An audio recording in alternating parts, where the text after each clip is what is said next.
have Dave Hokinson as we are live at Emery High School. And Dave, you and I were talking about that coming into today's game. Right out of the gate, you get the top dog in 3A. Well, you might as well just start right where you need to, right? Get going, see how you match up against where they were last season. And that's what they've done when they scheduled this game right out of the gate. The Union Cougars coming in at, you're defending 3A state champions. As far as Emery is concerned, there is definitely going to be a different look this year. They've lost 3 of their top 4 hitters, and of course Wade Stilson, very difficult to replace. We're talking about one of the best athletes in all the 3A classification. Most definitely. What are we talking? All-state in 3 different sports for Wade. And correct. That is a tough hole to fill there when it comes to that. But the young bucks, they're ready to step up, and the underclassmen from last year, they're ready to go. And it'll be interesting to see how this season comes out, because there's a lot of optimism as you head into. Everybody has optimism the first day of the season, though, don't they? For sure. Yep, absolutely. And that is something that we did talk about with manager Chase Julian. This was yesterday on KOAL's Drive Time Sports. So as we get set for the first pitch, which is still about 10 minutes away from being thrown, here's our interview yesterday with manager Chase Julian. Coach, it's great to get you back on to start a brand new season. I appreciate the time. Yeah, thanks for having me. Yeah, definitely, Coach. I know it pops up in a hurry. We've had beautiful weather, and now it gets a little gloomy outside, but that's okay. I know that's to be expected when we start talking high school baseball here in the state of Utah. All in all, when you go back and kind of assess the way the offseason went with some of the kids that are coming back and some of the, the time that was put in and the effort to make 2025 successful, how happy are you with the way things have gone over the last 8 months or so? I'm really happy. We've had a lot of kids come to our summer league. We've had a lot of kids that are consistently coming to our open gyms and putting the work and time in that they need to be ready for baseball season. You talk about the summer league, and I know each time you and I have spoken in the offseason, that always gets brought up. How important has that been now that you're going into year 3 and you've seen the kids get some work once we get past the high school season itself and they get some reps in the summer? How big has that been for this program? It's huge with any program to try to build upon what with the high school season, you get such a limited time. It's so jam-packed in 2 months that it's not a lot of time to get your kids built up where they need to. It's the off season which really builds the kids. So it's been huge for us. They get a lot of work in tournaments, seeing a lot of live pitching, good pitching. So it's been big for us. We don't really need to rehash last season too much, Coach, but you did have a pretty strong senior group. Those were really a bunch of likable kids that had contributed to the program for several years. And so there are some big shoes to fill. When you take a look at the kids that will be transitioning from juniors to seniors this year, knowing that more than likely, for most, this is going to be their 3rd sporting season. A lot of these kids are multi-sport athletes. You just look at this senior group. How excited are you about them? I'm really excited. They have played a lot of baseball for me. They've started for multiple years for me, most of them. So they've gotten a lot of varsity reps, and they've just, from their sophomore year till now, they've just continued to build and work hard, and they're a hardworking group of seniors this year. You also had quite a few underclassmen last year that will still be underclassmen this year that had to perform for you guys at the varsity level. We talk about Trig Jensen. You even had a freshman starting over at the hot corner. Sometimes we saw him at short. I mean, just looking at the way Trig kind of progressed over his freshman season, I know there's high expectations for a kid anytime he gets run like that at the varsity level in his first year of high school. Yeah, and we've tried to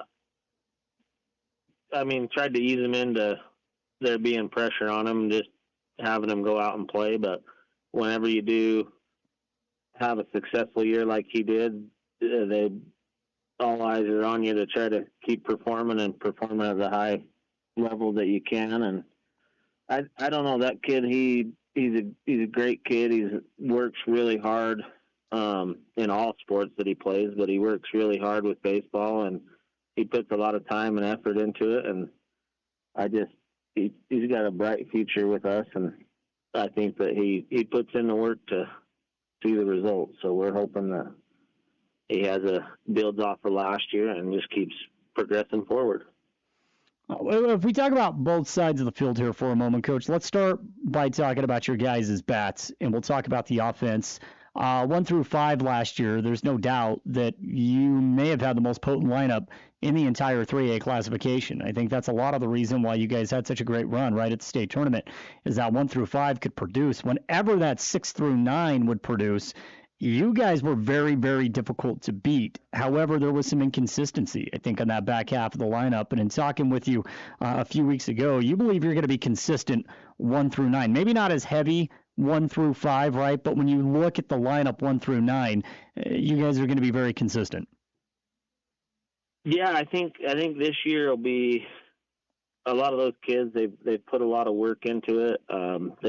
They've been building, and it hurts to lose a Wade and Mason that were hitting over 500 for you. It definitely hurts, but I feel like this year, 1 through 9, I think will actually be our best, most consistent lineup that I've had since I took over. Is that a little bit easier when you take a look at putting a lineup together, or do you like that, or is it? I shouldn't say easier, because I mean, when you have 1 through 5 and you got kids that are hitting close to 400, right, in that 1 through 5 spot, it's nice. But to have 9 kids that can hit high 200s, 300, somewhere in that area, I mean, is that easier for you as a coach? It's yes and no. It's tough because when you're putting a lineup together, it's kind of like where do you put who and where it's all going to fit together. It's tough that way because, I mean, realistically, yeah, there's a few spots that are kind of cemented into your lineup, but when everybody's hitting the same, it's like, do you put them hitting 2 or 6? It's tough because you never know, and we'll have to gauge on who we're playing and who's pitching against us to kind of move lineups around, but it's not as easy. It is easy, but it's not as easy when they're all hitting similar numbers. Again, our guest right now, manager Chase Julian, again, of the Emery Spartan baseball team. Coach, let's talk about pitching. How deep are you from a starter perspective? And then we can move over to the bullpen and just talk about the trust that you have in these kids. From a pitching standpoint, how happy and excited are you about this group? I'm really excited. I got a few seniors that have, like I said, they've been starting for us.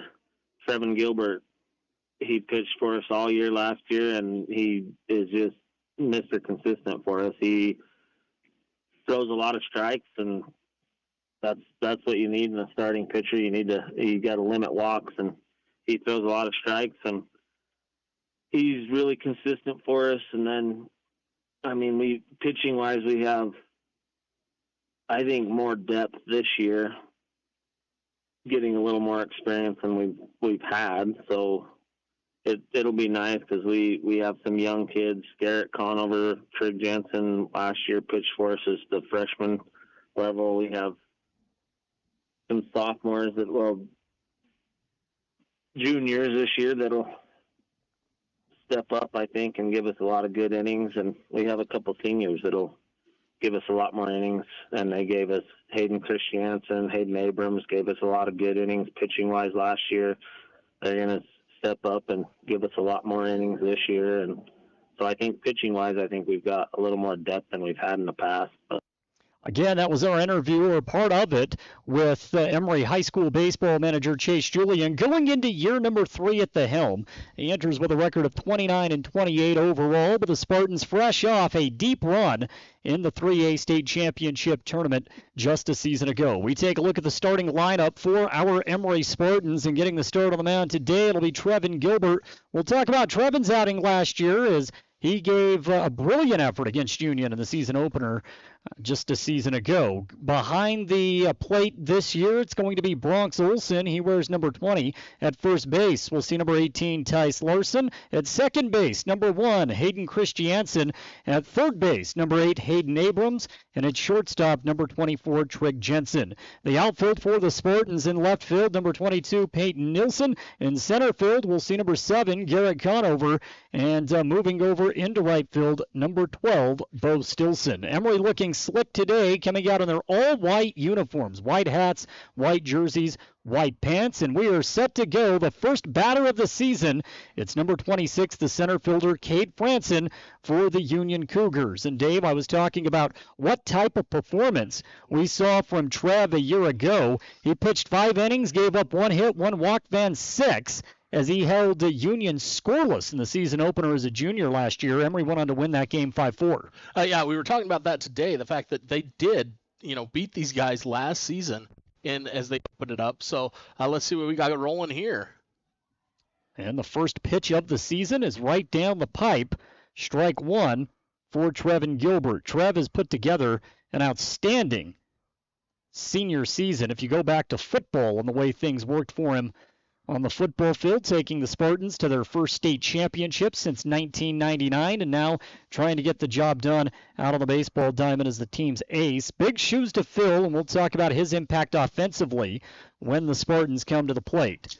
Count right now, it's sitting 1-1 after a second pitch ball. Here's the third pitch in the count. This one popped up out of play down the first base line, and so just like that, we got 2 strikes. Very simple, very easy. And I like the fact that, and we've talked about this all the time, the rhythm that they get into. And it looks early, as he's getting started, he's pretty much no nonsense. Not waiting around. Let's just go. Let's get moving, and let's see where we can end up with this one. Finding a rhythm early on. Here's the 1-2 to Franson, and this one off speed and off the plate for ball 2. That evens up the count. On deck for the Union Cougars, Tyson Marks, who will play first base and also do up the catcher, Hayden Rich. Right now the count's 2-2 to Cade Franson, leadoff batter, center fielder for the Cougars. 2-2 on the way. Here's a shot right back at Trev, and he's able to snag a line drive for out number 1.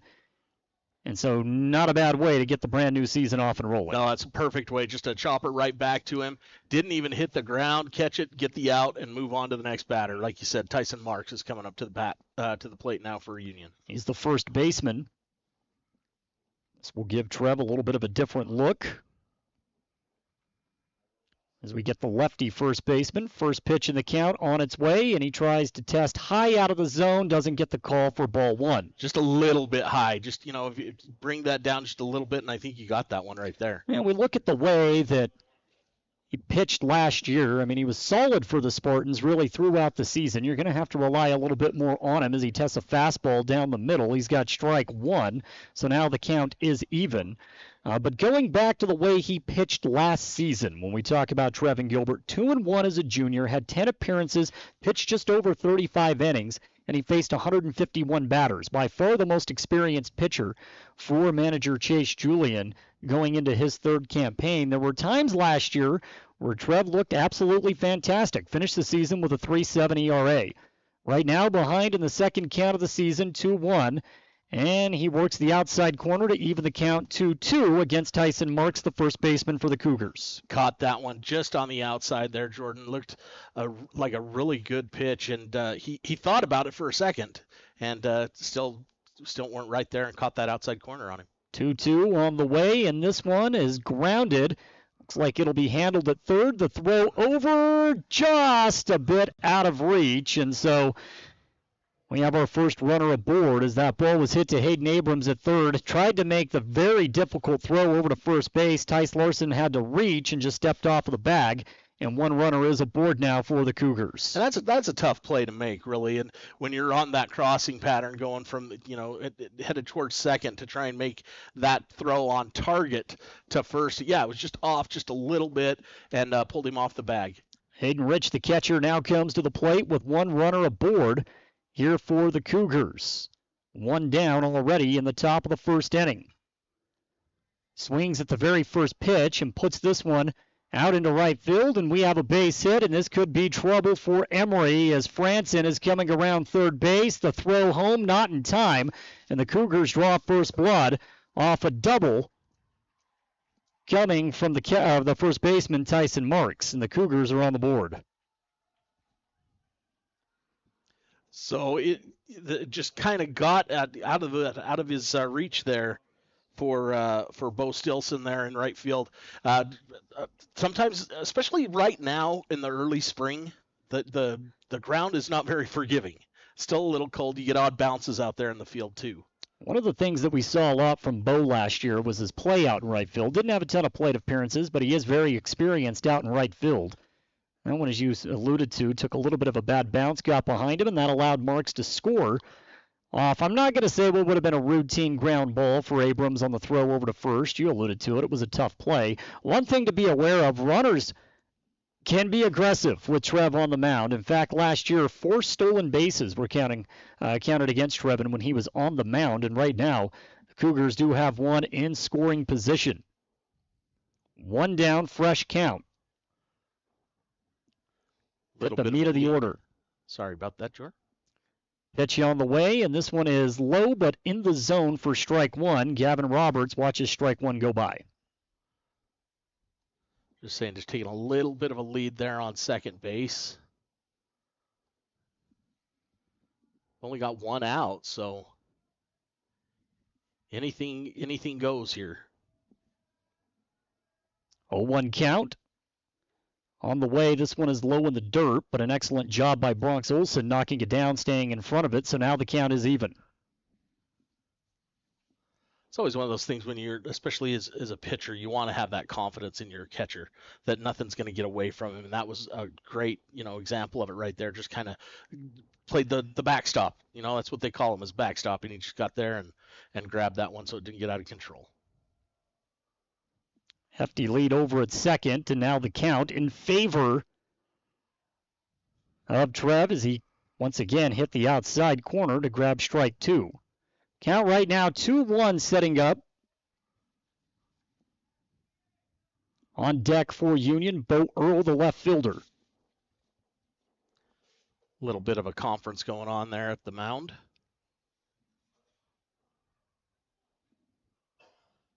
Different look for this Emery squad. We'll have plenty to talk about as far as Emery and the new look offense, losing 1, 2, and 3. 3 kids that were just huge for this program last year. Trevin's going to be relied upon not only in the field but also at the plate. Right now we got to get that second out. Here's a swing, a ground ball hit, picked up by Treg over at short, makes the throw over in time to Tice for out number 2. That was a great throw there. Had the time to get it, square up, and get that over to first to get that out. And so now we go to, I believe the left fielder, yes, Bo Earl will get his first at bat. As Trev tries to minimize damage here in the opening inning. Top half of the first, 1-0 Union with an early advantage. And Trev is going to jump ahead in the count once again. One of the things that he's done very well so far in facing just his 5th batter of the afternoon, he's jumped ahead in each of the counts.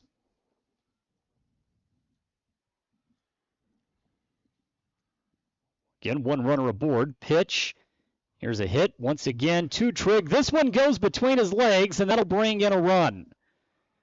So a rare error at shortstop for Trigg Jensen. It was phenomenal last year as a freshman, and Union has now scored 2, and they jump out to an early 2-0 lead. And that's one of those things. It's unfortunate, but, it just got right between his legs and went right under his mitt, and that's, like I said, really unfortunate, and it cost him a run there. So an RBI for Bo Earl, and that brings Chase Nielsen, the shortstop, to the plate with 1 runner aboard, and again, the score 2-0 here in the top of the first, and on the first pitch of the count, Trev's going to fall behind. A little low on that one in the dirt. Keeping an eye on that runner over there at first base. Trev takes his time on the 1-0. Aggressive here for Union. A pop, and Tice will take that over at first base. to close out the inning. So the damage is done. One will be left aboard for the Cougars, but they score 2. When we return, the Spartans will have Trig Jensen, Hayden Christiansen, and Hayden Abrams all due up. It's Emery High School Baseball, and it's here on KOAL 107.3 FM and 750 AM.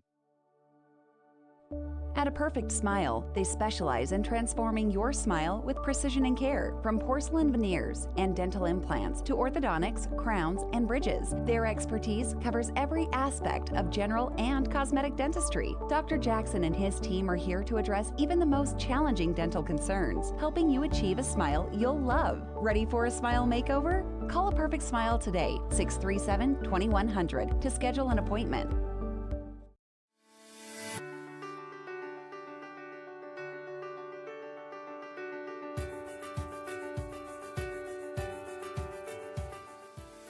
Hi, I'm Dr. Daniel Kelly, owner of Castle Valley Orthodontics. What's keeping you from having a perfect smile? We understand what you want from a local orthodontist, and here at Castle Valley Orthodontics, you'll be treated like family. Call Castle Valley Orthodontics at 637-2222 for a free consultation.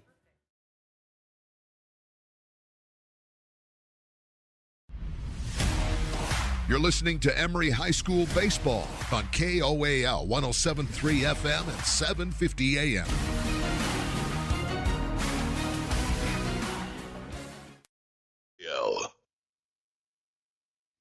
Come back into Emery High School Baseball as we get set now for the bottom of the first inning. The score right now in favor of the Union Cougars, 2-0, as they happen to score on a couple of errors. And they were unfortunate. You know, it was one of those things that you sit here and you watch, and we looked at that throw, and then we looked at the error on the shortstop there as it went under between his legs. Sorry about that. But, yeah, you know what? You just kind of move on, and you know what? Short attention span, move on to the next one. Well, first inning of the game of the season for Emery. Now Trig Jensen, the shortstop, will come up. Trig again.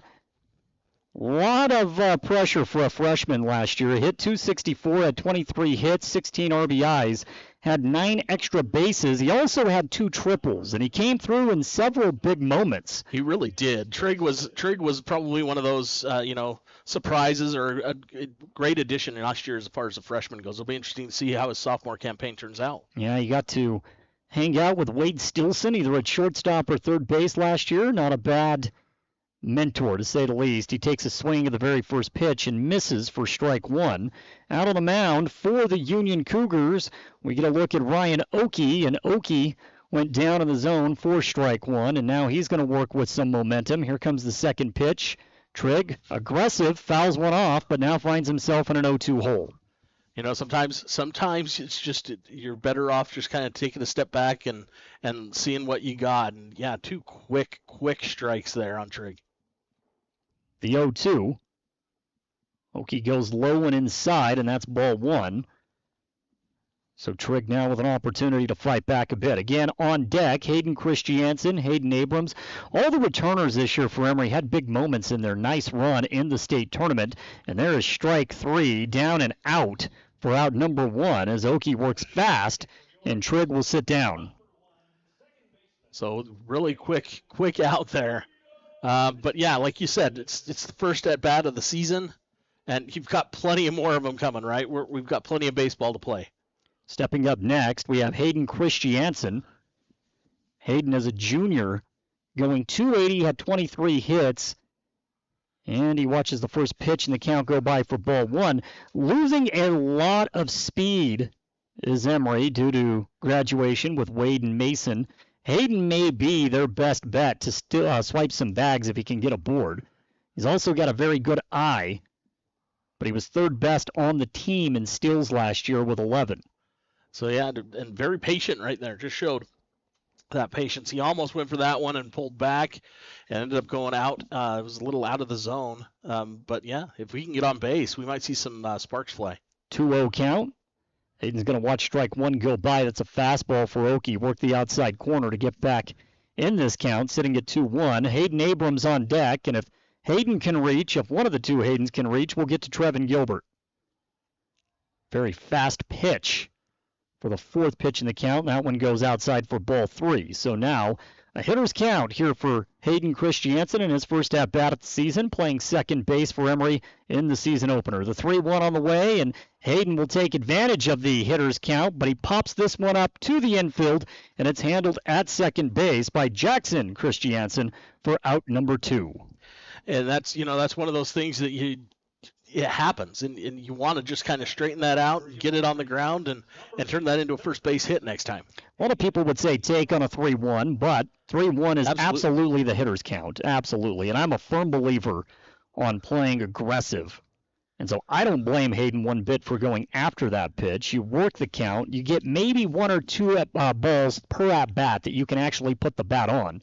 He just got underneath it. Just something that he liked. Yep. Hayden Abrams will now step to the plate, takes a swing at the very first pitch, and that's a miss for strike 1. Go back and look at Hayden as a junior. Went 284. Swings and puts this one in foul territory. Finds himself now in an 0-2 hole. He was 6th on the team with 25 hits. He was tied for 2nd with 7 doubles. He does have speed as well, and this is where manager Chase Julian was saying, hey, we have the ability to hit consistently throughout the lineup. Last year it was very top-heavy. Emery had Wade hitting over 500. Mason was hitting 400. Cade was right around that mark, and then it tapered off. 1-2 count. This one is in the dirt, and Hayden has watched 2 balls go by to even it up at 2-2. Yeah, he's Oki's kind of fallen off here in this at bat, and kind of putting some in the dirt there. So giving Hayden a little bit of a shot and a little bit of an opportunity here. Doing everything he can to try to work the count. Here comes the 2-2, and Hayden's going to foul this one out of play beyond first base. Extend that at bat. Trying to avoid a 1-2-3 first inning. That's what Emery is doing. Union up right now 2-0 after a very aggressive first inning and a couple of Emery errors. Here comes the 2-2 from Oki, the swing, and Hayden swings and misses, but this ball is in the dirt, and that will allow him to advance over to first. So the inning will remain alive for Emery as Hayden shows off that speed, and Emery's got their first runner aboard. And that's what we talked about when he walked up to the plate, the speed that guy has. And now let's see if he can move around a little bit and get some a scoring opportunity for the Spartans here. And I think he's one of the true threats out on the bases. Again, 8 stolen bases a year ago. That was 4th best on the team. And now we get to see Trevin Gilbert for the very first time. And talking about the way Trevin hit the ball last year, .329 as a junior with 28 hits and 18 RBIs. He had 6 extra base hits, and an extra base hit here may be enough to score Hayden. First pitch in the count for Oki is inside for ball 1. A little bit inside, right there at the ankles, as a matter of fact. Had to take a step back. But, yeah, if he can get something on the ground into the outfield, they might have something going here. 1-0 count. Get a big lead for Hayden over at first. Wind is picking up here at Emery High School. A little bit of a later start today, about 20 minutes behind schedule. Here's a swing. Trev puts one into shallow center, and that will drop for a base hit. Hayden's going to try to leg out third base. He does so with a head-first slide, and now the Spartans have runners at the corners. Now they got something going. Yeah, that's exactly what we wanted. We wanted something to get into the outfield there, and Hayden, made the run all the way to third base. So now the go-ahead run comes to the plate. And that gives us a look at Garrett Conover. One of the memorable moments I have personally from the state tournament last year was when Garrett was called upon against Canyon View. Came in a very tight situation. The freshman came in. I know it was soggy that day. Ate up a full inning for Emery. Had a couple of strikeouts, came through, gave the Spartans an opportunity to knock off Canyon View in a highly competitive state tournament game. Basically, what I'm trying to say is that Garrett's a gamer. He is. He's willing to step up and do what he has to do and to help out the team. And let's see if he can bring in a run right here. Did not log any at-bats, I don't believe, at the varsity level a year ago. But again, several key moments in the field. Runners at the corners. Oki facing trouble for the very first time in this game early on. And the first pitch in the count is low for ball 1. And this is another one of those things. All you've got to do is get a ball into the outfield on the ground. If you can get a ball, this is a score. This is a run for Emery. Well, Trev poked one into shallow center, and right now Garrett has watched the second ball go by, so he jumps ahead 2-0 in the count. 2 down, 2 runners aboard. Emery trailing Union 2-0 in the first inning. hoping to find a similar result to what we had last year when the Spartans picked up a win in Roosevelt. You go back 2 years ago, they opened up the season here at Emery, and that was a lopsided affair in favor of Union.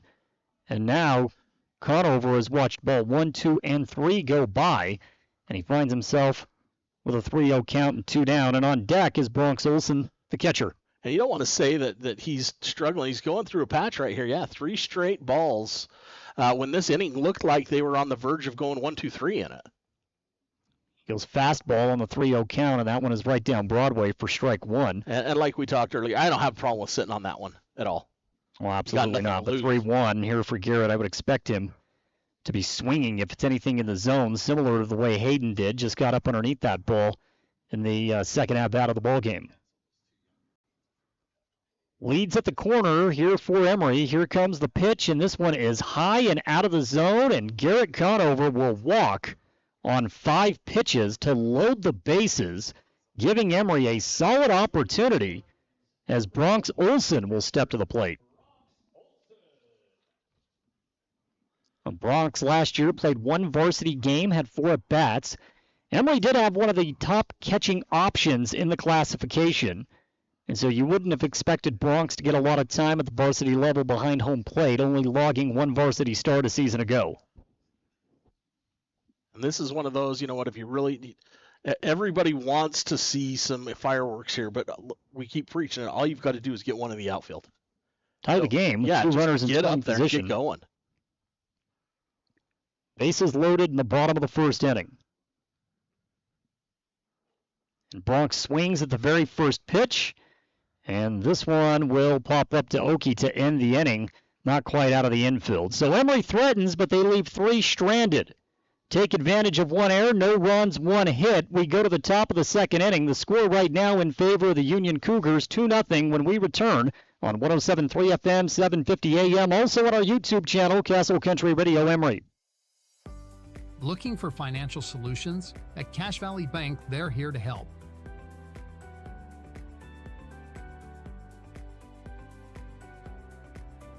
Whether you need commercial loans, mortgages, or expert financial advising, they've got you covered. Visit them today on the corner of First West and Main Street.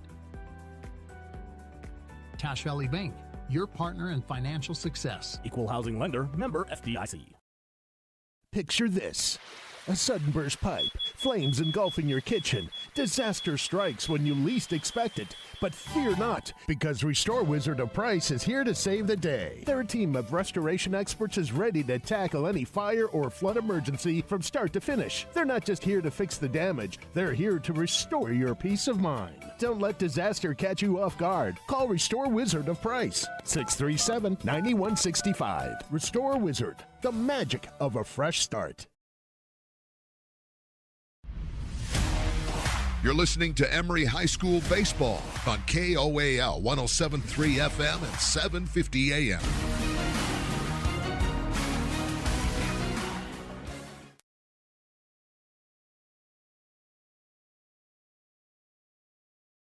It was a very productive first frame for Union. It was, and Emery had it right there. Had bases loaded at the bottom of the inning there, and just could not, make anything happen. Had their opportunities. We'll see if they can keep Union at bay here in the second frame. First pitch, thrown on and a strike.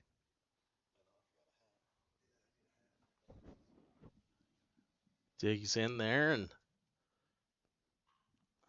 second pitch in the count. This one sent out to left field, and I thought it was handled for out number 1. Unfortunately, it drops, and it'll be a 3rd error on the afternoon for Emery, and the lead runner for the Cougars is aboard, Jackson Christiansen, and he'll walk his way all the way to second base with ease.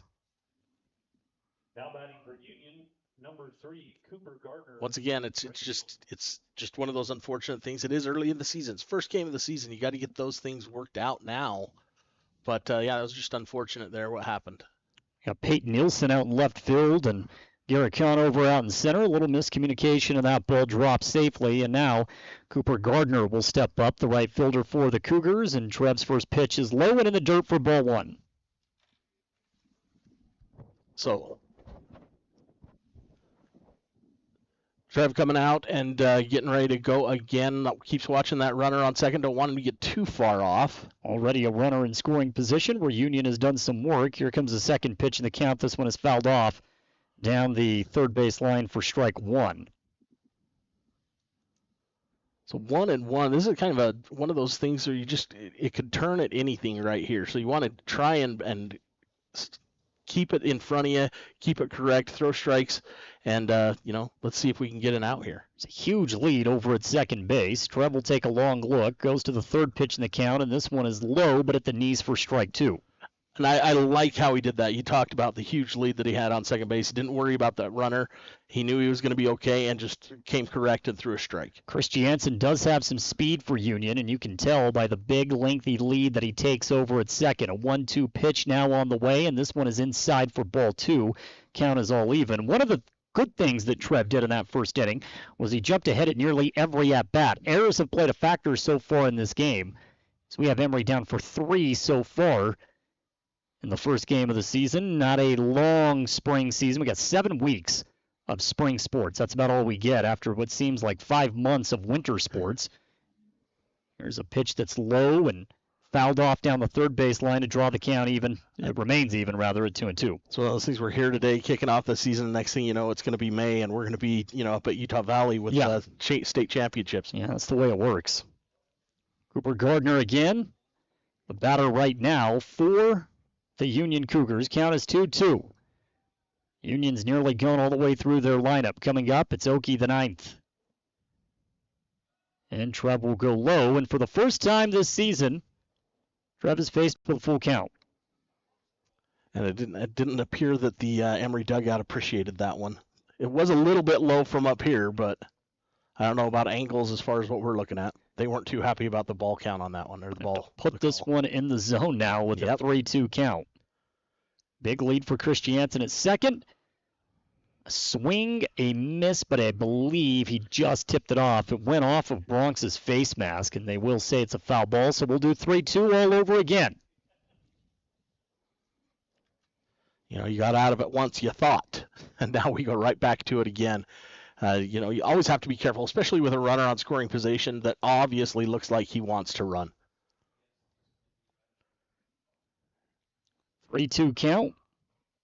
And there it is, 4 strike 3. So Trev will get his first strikeout of the season as he sets Cooper Gardner down. That's got to give you a big boost of confidence right there, just to kind of, you struggle with a little bit of adversity. That's the one thing about baseball. Every out can be a statement in adversity is watching what you're going through. Oh, for sure.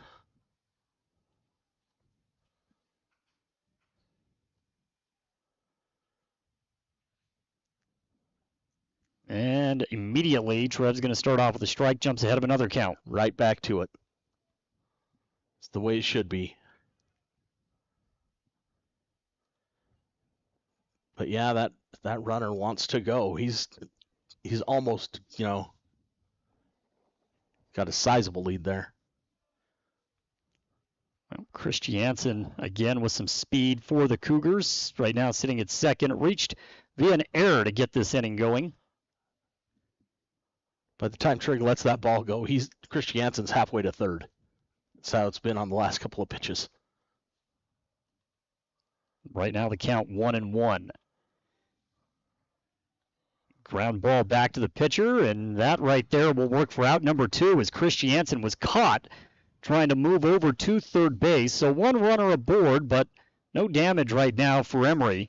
We'll see if they can get out of this inning and overcome an early error with 2 down now. Sometimes being aggressive does not work in your favor when it comes to base running. Just kind of got caught in no man's land there. I like the aggressive nature, though. It's always the way I've enjoyed at least watching the game. So 2 down, 1 runner aboard.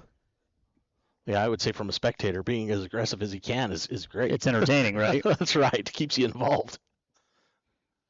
So Okie right now at first base. Franson will come back up. He popped out in his first at bat.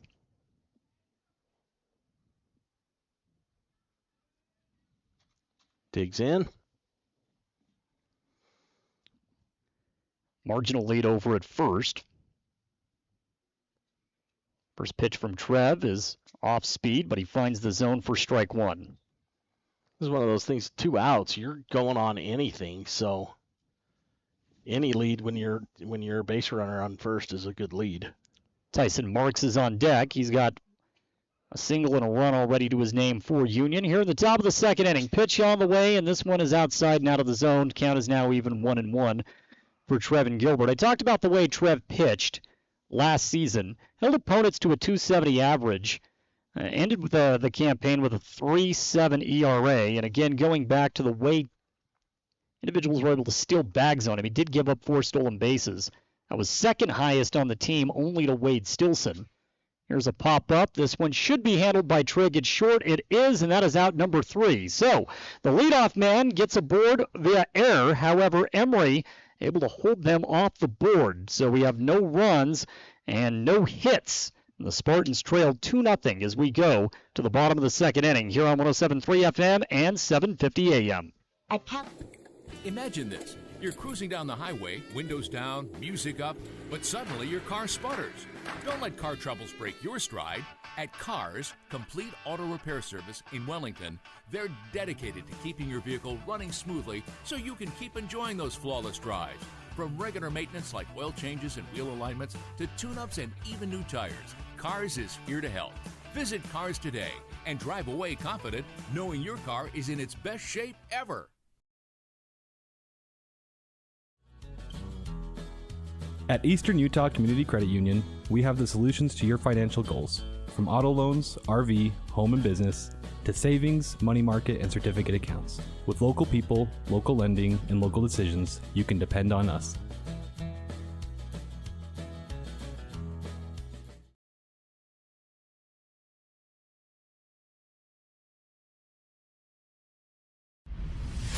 Emery High School baseball continues on the home of the Spartans. News Talk 107.3 FM and 750 AM KOAL.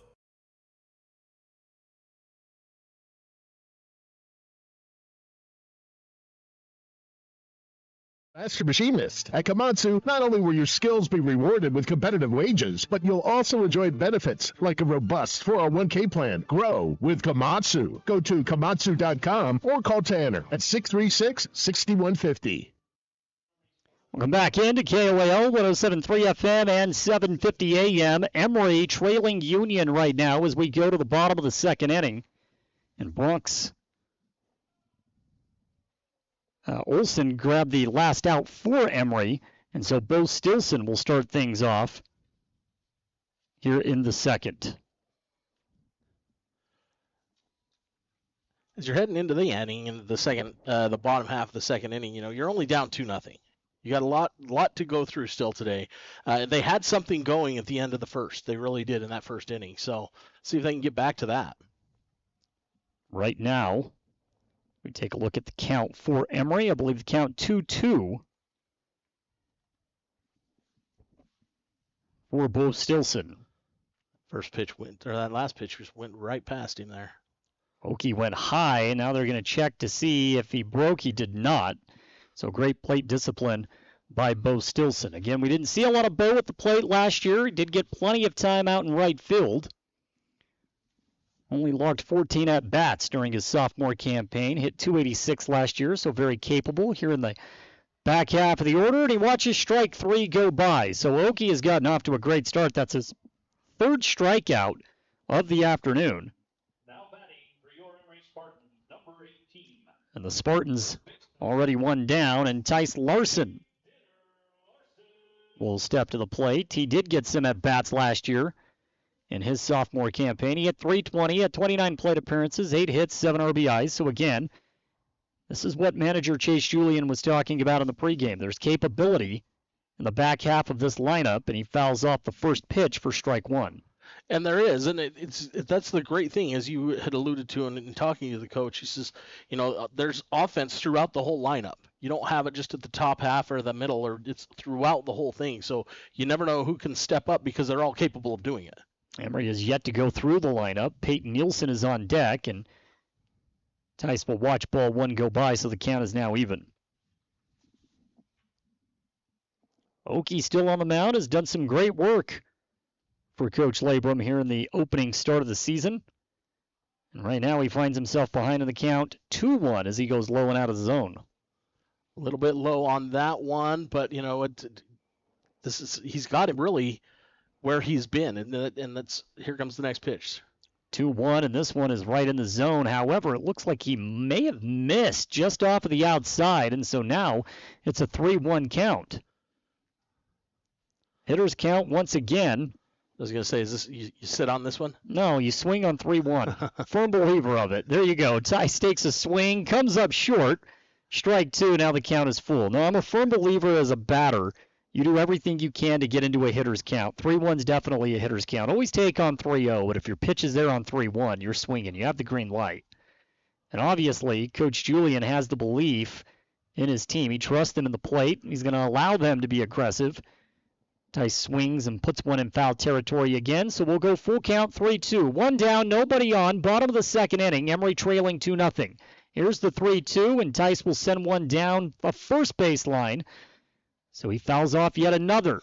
3-2 now becoming a little bit of a battle between Oki and Larson. But the great thing here is he's extending the at-bat. Yep. He's sometimes if you can extend that bat, you're going to frustrate that pitcher a little bit maybe. At least run the pitch count out. The quality at bat stat is something that I think is severely overlooked in the game of baseball. You don't necessarily have to get a board to register a quality at bat. Here's a shot to left field. This one spells trouble, and it is all the way back to the warning track. And Emery's got a runner aboard. Tice is trying to leg out a double, and he does. Tice Larson with a stand-up double, and Emery has the tying run coming to the plate with one down in the bottom of the second inning. Have yourself a day, big fella. He worked for that double, didn't he? He definitely did. Went all the way to the fence and rolled right there. Yeah, that was a great at-bat. And as you said, he earned that one. He worked his way through, and he earned that one. Definitely a textbook at-bat. And we will have our first pitching change of the game. You always wonder what type of leash pitchers will have. You don't want to really exert the pitch count too much in the very first game of the season. And Coach Labrum is going to make a pitching change, so we are going to pause for 30 seconds. The score in this one, Union 2, Emery nothing. One runner aboard, and Peyton Nilsson's first at-bat is coming up when we return. At Clean Cut Roofing and Siding, they believe every home deserves to look its best. Since 2003, Clean Cut Roofing and Siding has been transforming homes and businesses with precision and care, ensuring your peace of mind with every shingle and siding panel installed. Whether you're updating an old look, repairing storm damage, or bringing life back to your storefront, trust them to handle every detail. Visit cleancutroofingsiding.com to schedule your free consultation. Clean Cut Roofing and Siding, where quality meets craftsmanship. At Oliver Law, we specialize in criminal defense and DUI. Everyone needs to know their rights. Let us guide you through the criminal justice minefield. At Oliver Law, we still believe in innocent until proven guilty.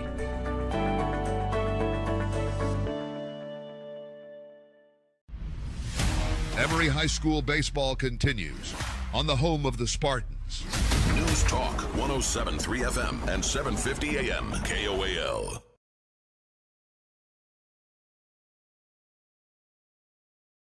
Bring back in the viewing audience on our YouTube channel, Castle Country Radio Emery. Tice Larson at second after the stand-up double. And again, the story on Ryan Oki, not too bad. Did give up 2 hits. He will be responsible for the runner that's standing on second.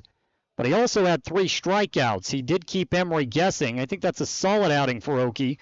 And you always wonder just how long you'll see these pitchers out here as they get these arms stretched, Dave, in the opening game of the season, probably the opening couple of weeks of the season. Absolutely, because let's be honest, there's really no preseason. No. To get out there and work and see what you got. So that's what they're trying to do, is let's see what our pitching staff looks like as we're going through there. So we may see 2-3 more pitchers today. Peyton Nilsson stepping to the plate. Only logged 2 official at-bats as a sophomore, but he did score 9 runs as a pinch runner. Very fast out on the pads. He also had 2 stolen bases as well. Right now he's got a runner aboard at second. Emery uses the courtesy runner.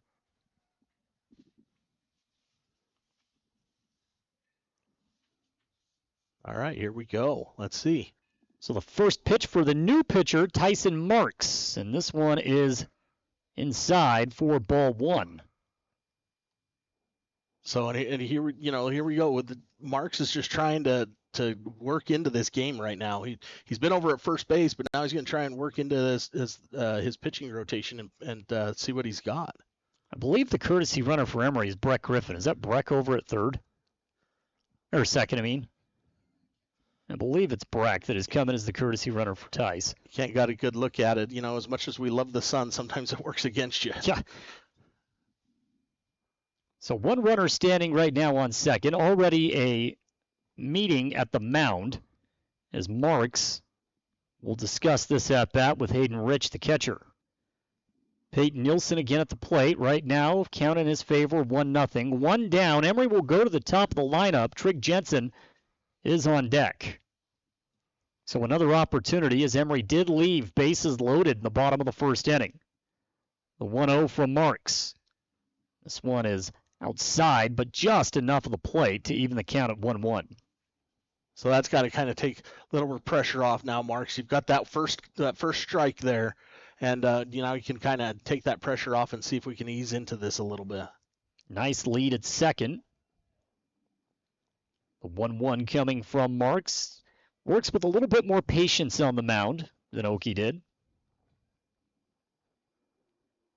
1-1 finally on its way, and a swing. Peyton will lift this one up. It's into shallow left center, and we have out number 2.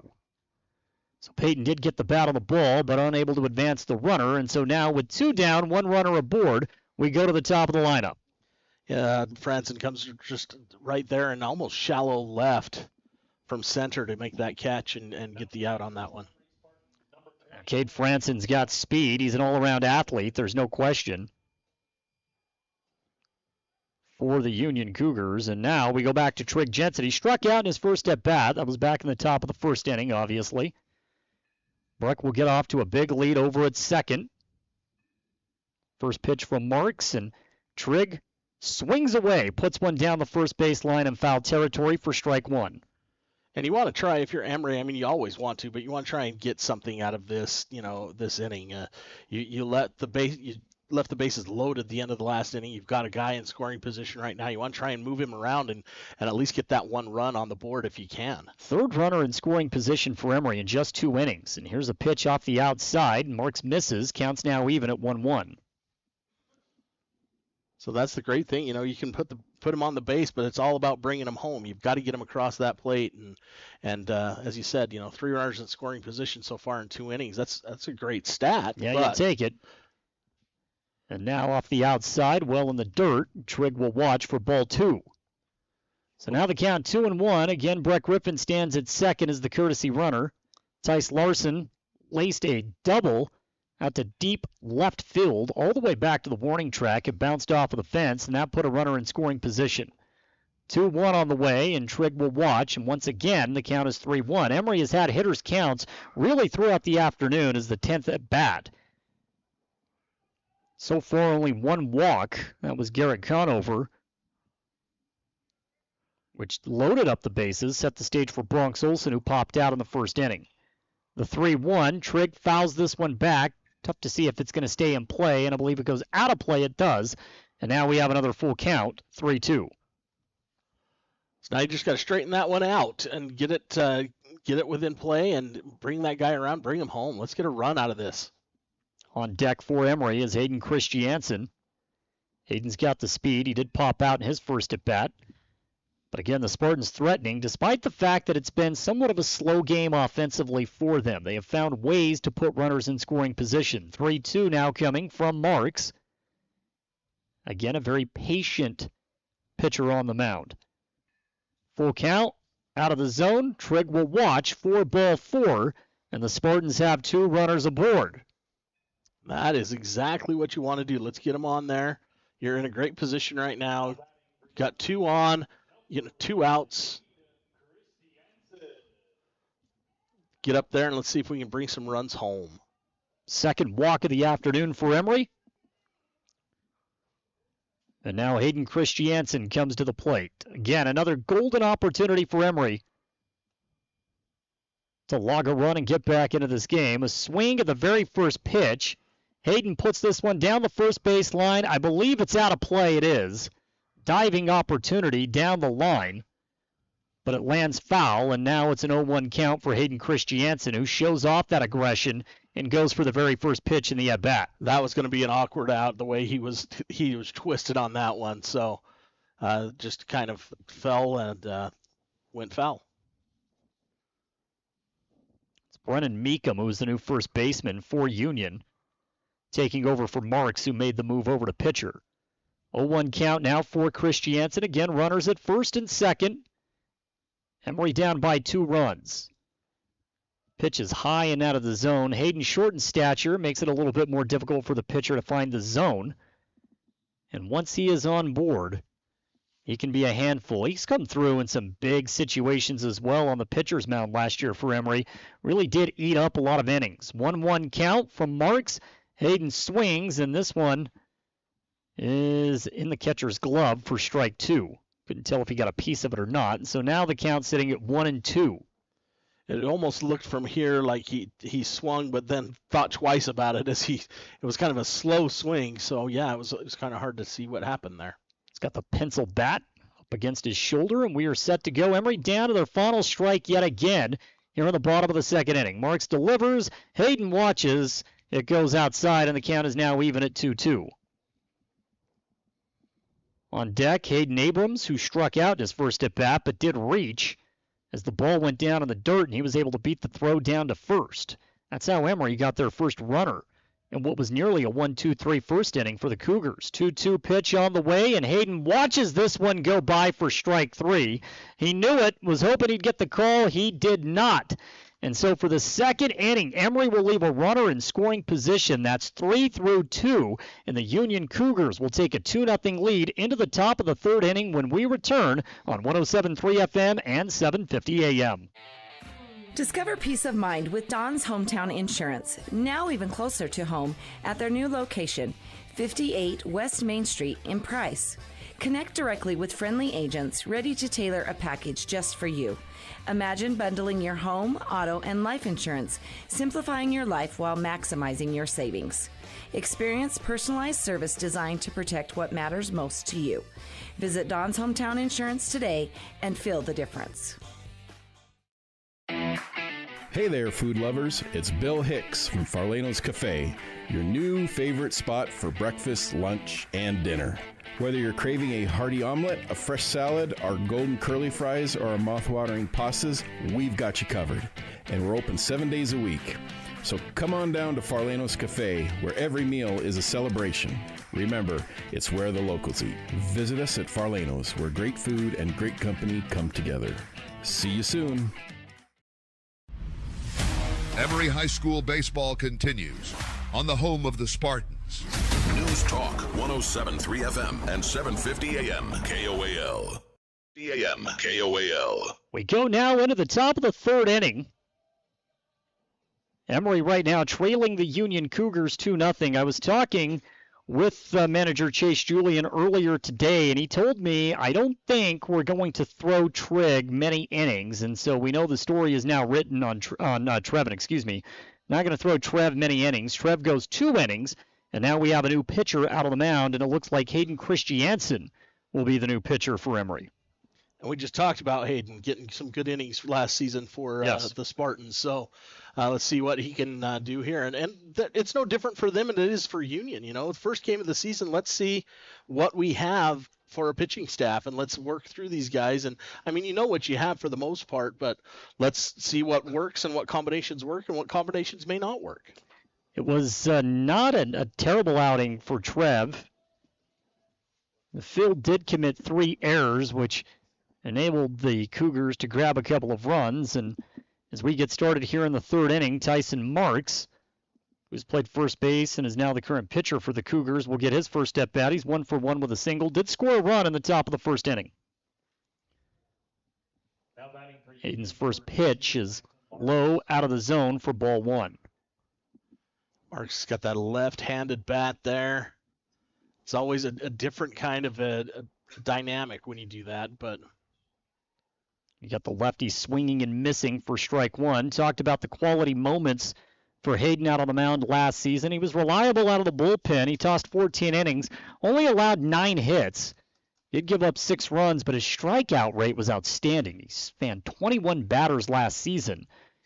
And in his first at bat, this one is a fly ball out to right field, and Bo Stilson will handle it for out number 1.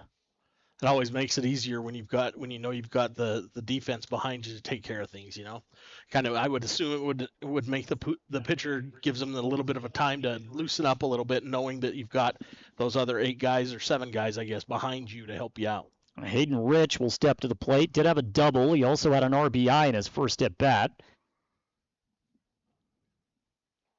And Hayden is going right for our Hayden. Christiansen is going right for the strike zone. Puts that one right down Broadway for strike 1. That one even sounded good. Heard that one clear up here. It's not a bad ratio. Faced 61 batters last year, struck out 21. Think he'll take that for an arm out of the bullpen? Absolutely. See if they can, kind of recapture that again this season. 1-1. And all of a sudden, count is now in favor of Union's Hayden Rich, 2-1. Christiansen did hold opponents to a 176 average last season. Again, those ratios perfect for some bullpen work. 2-1 is fouled back. Now the count is even at 2-2. Again at the plate right now for the Cougars, it's the catcher Hayden Rich. It was part of that little rally in the first inning. It was aided by some errors. He really leans into these pitches, boy, when he goes at it. Comes off speed inside, and now the count is full. So it was quick work for the first at-bat against Tyson Marks. Hayden Rich making Hayden Christiansen work a little bit here in his first inning on the mound this season. 3-2 count, 1 down, top of the third inning. Union clinging to a 2-0 lead, and this one is high, and that is a walk. Send a batter over to first base. 1 runner aboard now for the Cougars with 1 down in the top of the third inning. It looks like we're getting a courtesy runner there. When you've got that runner now, don't let it get into your mindset. Just take care of the task at hand, and that's the guy right in front of you. Gavin Brotherson will be the courtesy runner. As Gavin Roberts will come to the plate. He grounded out in his first at-bat, so 0 for 1 on the season. Brotherson will get out to a small lead over at first. 1 down, top of the third inning. Hayden Christiansen, the pitcher for the Spartans. First pitch in the at-bat is a strike, so he jumps ahead yet again. You want to get that, just bring that and show them what you got and show them what's coming. And that's what you wanted to do there. First pitch strike.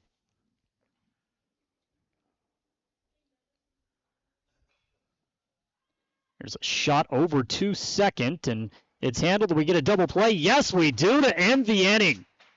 So the Spartans come up big with 1 runner aboard. The shot over to second, the throw over to first, and that's the way the third inning, the top half of the third inning will come to an end. 1 runner aboard, but no one crosses, and Hayden Christiansen works a clean third for the Spartans. Due up, Hayden Abrams, Trevin Gilbert, and Garrett Conover. It's Emery High School Baseball, and it's here on KOAL 107.3 FM and 750 AM. Whether it is for your personal vehicle or a work truck, Toppet Pickup Covers has what you are looking for to either dress your truck up or protect your belongings. Low-profile covers from Truxedo, paint-matched fiberglass toppers from ARE, or full utility covers and bed slides. Toppet also has the best warranty that you will find in the market. Toppet Pickup Covers, on the west side of I-15, off the 400 South exit in Springville.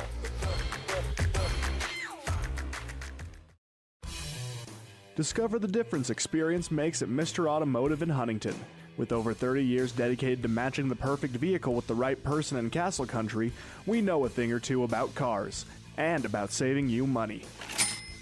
Thanks to our low overhead, we're able to pass incredible savings directly on to you. Drive away happy with a deal as reliable as our service. Visit Mr. Automotive today, where experience means savings, and you meet your new car.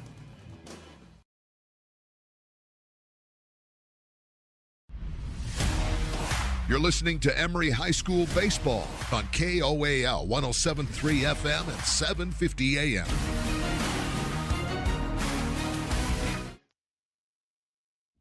We go to the bottom of the third inning. Emery right now in a little bit of a hole, 2-0. The good news is they have threatened all afternoon at the plate, leaving 3 runners in scoring position. Hayden Abrams will try to get this inning off and rolling. Trevin Gilbert and Garrett Conover all due up. Now, Hayden did strike out, but he reached off a wild pitch. Trevin had a single, and Garrett reached via walk. And so this was a part of the lineup for Emery that did find some success going back to the first inning. And the other part, too, is you're hoping for that little bit of a carryover. That was a great top of the third inning for them, especially to end it on a double play like that. Have that carryover, that momentum come in, and let's see what they can do with it this inning. It was Bronx Olson over at second base who managed to come down with the ball and pull off what would be the 4-3 double play to close things out. And on the first pitch, Hayden's going to take 4, ball 1. Little high on that one. It was easy to stay off of. Sometimes they're not. Sometimes you get a batter that likes those up high. Hayden swings at the second pitch and puts this one out of play over into the batting cage area for a strike. Counts now even 1-1. We go back and look at Hayden's first at-bat of the ball game. As I said, he reached off with a wild pitch, but he did make Okie work as he was the third batter. Prevented Emery from going 1-2-3 in that first inning, and he swings one a little bit high. Now the count is sitting at 1-2 in favor of Marks, the second pitcher of the afternoon for the Cougars here in the bottom of the third. And his last at-bat was the one that really kind of turned the tide. Yep. and made them, switch pitchers and everything, because up until then, Okie had it going. He watches for a ball 2, low and dirt, off speed.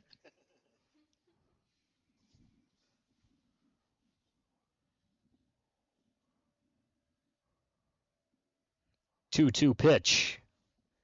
On its way, this one's inside. Hayden has to move. And now the count is full. Get this lead runner on. Out of all the returners for Emery, Trevin Gilbert, who's batting out of the 4 spot, would have the highest average from all returners a year ago. So you can put yourself in a good spot. Marks on the 3-2. Hayden swings, pops this one up near the Emery dugout, and it falls for a foul ball. Count remains 3-2. Still no down, as this is the first at bat of the third inning. Reached a little for that one, and thus it kind of went out of bounds on that one, went into foul territory. Had to protect the plate for his efforts. He'll earn another pitch. Tyson Marks again, pitcher for the Cougars. 3-2 on the way, and Hayden watches strike 3 go by. I think Hayden thought that he was going to get a free ride over to first base. Umpire says no, and we have out number 1, and that marks the third strikeout looking for Emery. The inning ended as Hayden Christiansen looked at a strike 3, and we had one earlier with Bo Stilson. It's the second strikeout of the afternoon for Hayden Abrams, and now that brings up Trevin Gilbert. He singled as he hit one into shallow center in his first at bat. Trev is going to watch ball 1 low. Once again, it's one of those things. It's a simple game. We always talk about this being a simple game. It's just a matter of getting on base and then keeping momentum going your way, and that's what we're trying to get to right here. Trev watches ball 2 go by.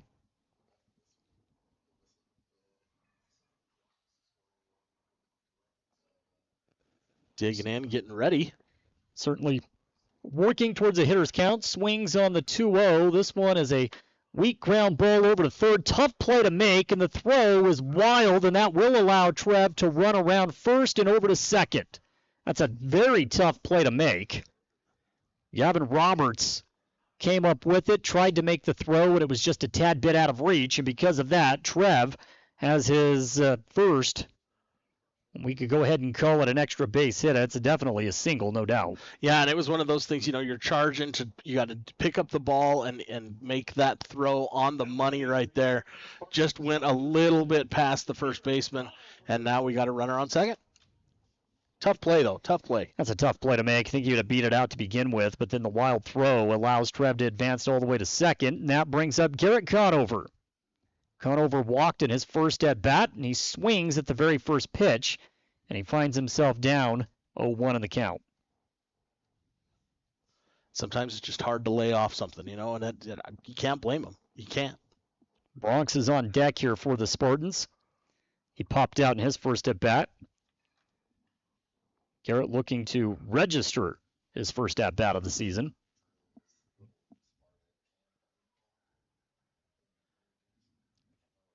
Takes an inside pitch, and now we're even at 1-1. Weather is definitely chilly. You take a look at the spectators here at Emery High School. You got the blankets. We've even got the portable shelters there a little bit. Portable shelters, yep. That's a recommendation in this weather here today, that's for sure. We had snow yesterday at Carbon High School, wind here today at Emery. And count over swings and misses for strike 2. Count is now 1-2. I was going to say, it's just spring baseball in Utah. That's all it is. Yeah. A couple of years ago, we were lucky to get games in. Yeah, it was rough. May have some snow a little bit later on in the week. This is the lone game of the week for Emery, by the way. We do have to wait another 2 weeks, I believe, before our next home game, which will be Canyon View on March 18th. So not a lot of baseball here in our own backyard. 1-2 count. Big lead, and Trev is going to go, and he will easily be picked off over at third. And so Emery did have a runner in scoring position.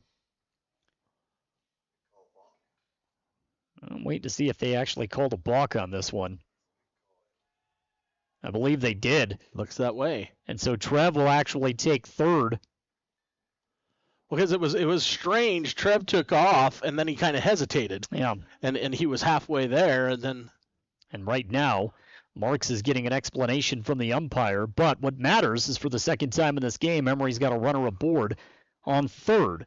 Now this marks the 4th runner in scoring position, still looking to plate the first run of the afternoon. But with one down, and a count sitting at 1-2, any shot to the outfield may score Trev here and get Emery on the board.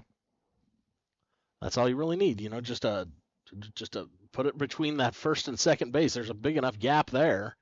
And put it on the ground. This 5 through 9 spot is what we talked with Coach Julian about yesterday, and he said he just believes that there is going to be a lot of consistency 5 through 9, which is something that lacked a little bit last year. The order was extremely top-heavy when the back half of the lineup would produce. We scored in bunches. Conover watches ball 2 go by. It's 2-2. Coach Julian said it might be a little bit more difficult to put the lineup together when you have 8 kids that can hit 300. Conover with a line drive over to third, the throw home, and Trev is tagged out at the plate. Conover will reach safely over at first. We're now 2 down. That was one of those that was unfortunate. You've already committed, so just go for it and see what happens. In hindsight, you always look at those things as like, do you wait? Do you make them? No. Do you force the throw to first? I think you got to go. I think that's the right call. Just a great play over at third base, and the Cougars keep Emery scoreless. Now 2 down here in the bottom of the 3rd inning. With 1 on, Bronx Olson will come to the plate. Bronx did get a piece of the ball last time. We saw him at the plate. That was back in the 1st inning. A pop-up, right field. That ended the inning. 1 aboard, and Bronx watches. Check swing, didn't go through. Count 1-0. And that we're going to see some aggressive base running, I would assume, right here with 2 outs. Bottom of the 3rd inning, 2-0 Union. Emery right now 0 for 4 as far as runners in scoring position that have not been able to cross home plate. My stats are correct. We are sitting 0 for 5 with runners in scoring position now. There's a swing, and this one goes foul, so now the count is even 1-1. As I said earlier, the wind's really starting to pick up. You can hear it out there.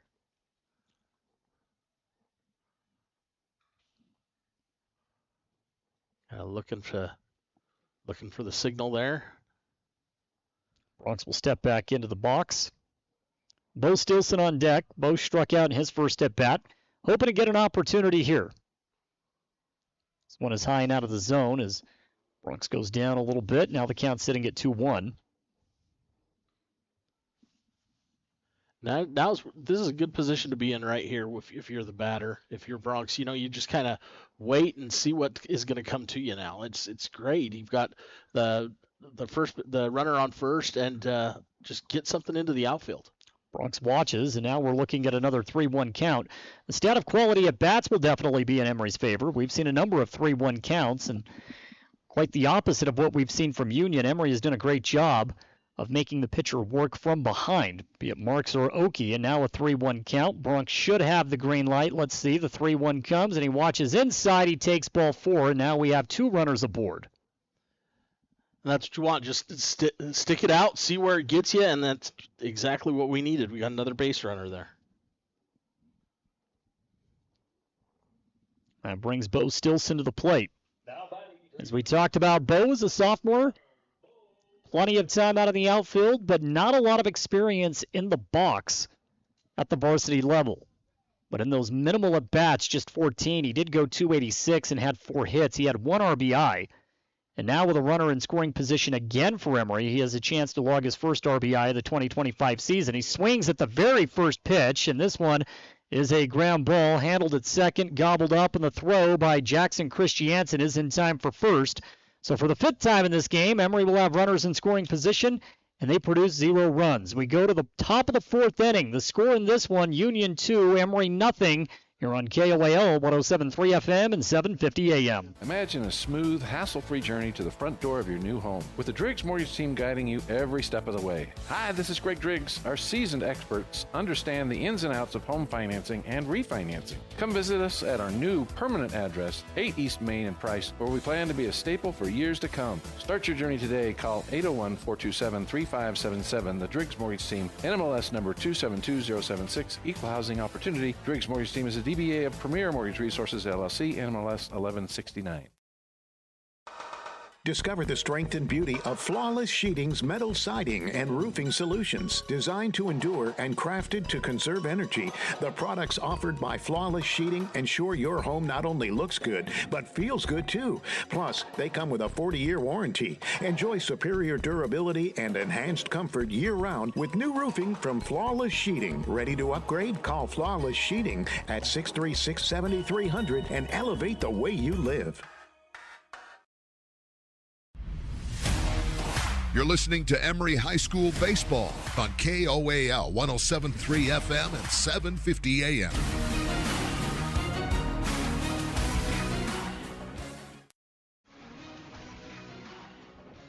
Aiden Christiansen back out on the mound for Emery. Some of the positional changes. Bronx Olson at second. He originally started behind the mound. Tice Larson is now at catcher, and that puts Trevin Gilbert over at first base for Emery. So a few changes in that realm. Little moving around and moving pieces and things like that. Yeah, we say it and it almost sounds like a broken record. It's first game of the season. You've got to see what's going on and then move your pieces around and see what's going to work and get ready for the long haul. I don't know if there is a long haul in spring sports. 7 weeks, that's what we get. That is it. Bo Earl will start off this inning for the Cougars. Earl did have an RBI going back to the first inning. Emery has made quick work since that first inning. Back-to-back 1-2-3 frames. Christiansen working off a 1-2-3 frame in the third off that double play ball that was picked up by Bronx Olson at second. Off the fly, made the throw over to first on the tag, and that's how Emery closed out that inning. We'll see if Hayden can continue to work fast and ahead. And right now, we have a 1-2 count in favor Hayden Christiansen. That's where you want to be. Pitchers count. Let's bring this one home and get that out and move on. 1-2 on the way. And Earl got a piece of it. And we have out number 1. That ball just barely trickled past home plate. Easy. Well, you know what? They ruled that a strikeout, actually. I was going to say that ball was in foul territory, but it's a strikeout for Hayden. And that works as his first strikeout of the season for out number 1. We'll take it. Absolutely. Ball hit the deck, but the throw, Tice was able to make it down to Trev for out number 1.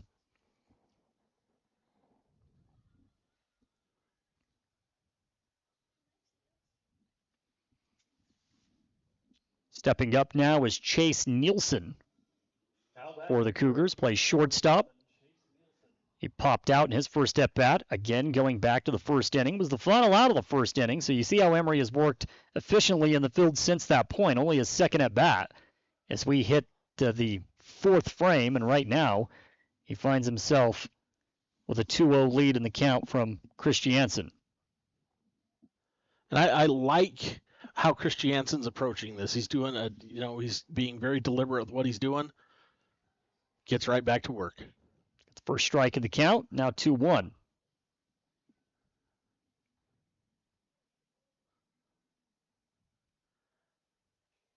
Really no nonsense, all business there on the mound. 2-1 count on the way. Swing. Nielsen puts this one down third base, and it eats up Abrams, gets behind him. And so a runner aboard. It's been a while since Union's had a runner aboard. That was a nice pop down the third base line by Nielsen. So the shortstop finds himself at first base, and the Cougars are in business. And that was a great thing, able to hold him on first and go back to work here. So Jackson Christiansen will come out.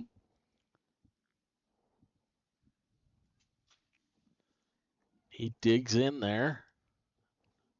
A little bit of a lead for Nielsen over at first base. This one is high and out of the zone for ball one. Starts as a little bit of a lead, and it kind of grows there.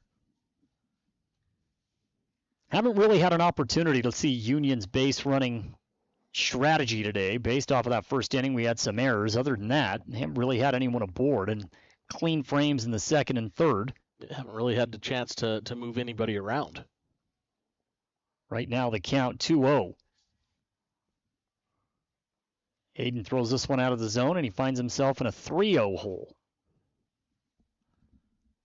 It's the first time he's been faced with a count of this sort of deficit. A little lead out again over at first base for Nielsen. One down. Bo Earl struck out to start this frame. On deck is Cooper Gardner, the right fielder.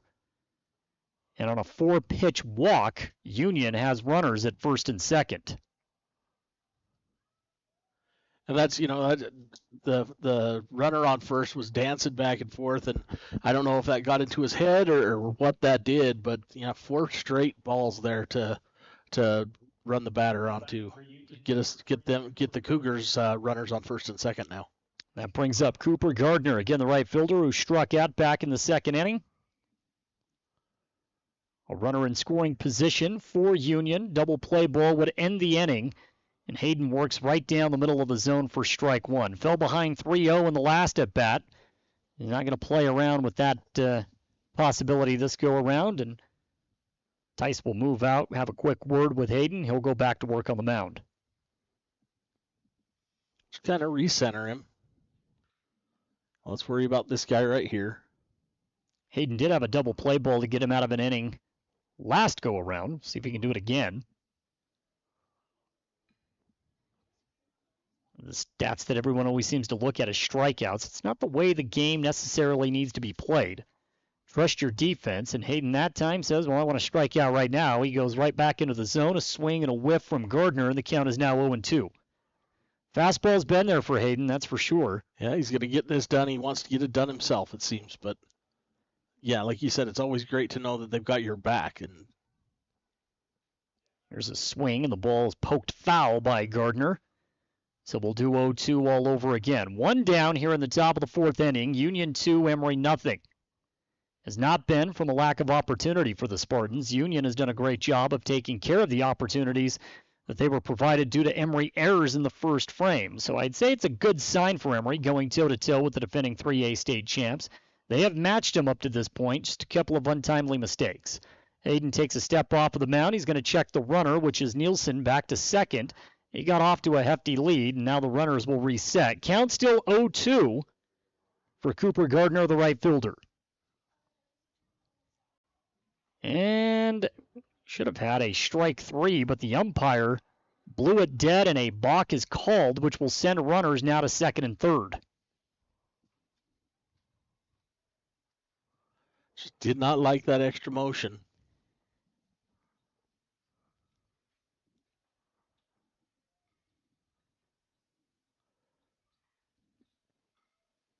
Now you got 2 outs. You got runners on second and third. We only have 1 out. Cooper Gardner still out. The batter. Sorry.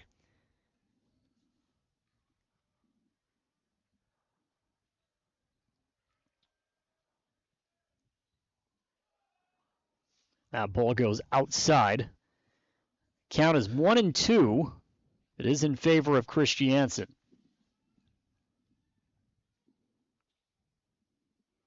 On deck is Ryan Oakey for the Cougars. The ground out in his last at bat. 1-2 count from Christiansen on the way, and there is a swing and a miss. Something that Hayden does very, very well. Again, I mentioned his 21 strikeouts last season. He's got another one to his name early on in this campaign, and we're down to 2 outs. Emery trying to avoid disaster with runners right now at second and third, excuse me. And that's exactly what you want to do. You know, keep those runners there. Just work on the guy at the plate, and that's what he did. It's the second strikeout this inning.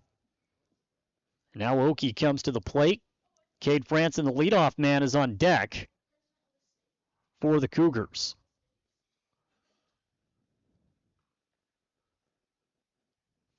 Excuse me, I take that back. Stepping up to the plate is Brennan Meekum for Union. And Meekum right now has a count sitting at 1-1. Nice looking strike there.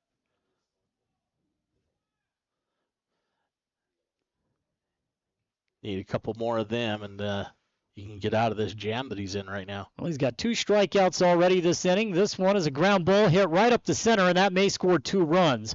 One across home plate. The throw home not in time. The Cougars have now taken a 4-0 lead, and the throw was wild. It gets behind the catcher. The throw over to third. It's not in time, and so Meekum will take 3 bases, and Union grabs a 4-0 lead.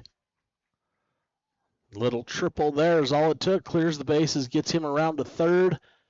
And, 4-0 now for the Union Cougars here in the top of the 4th inning. And that brings us back to the top of the order. Cade Franson, who is looking for his first hit of the season. He is 0 for 2.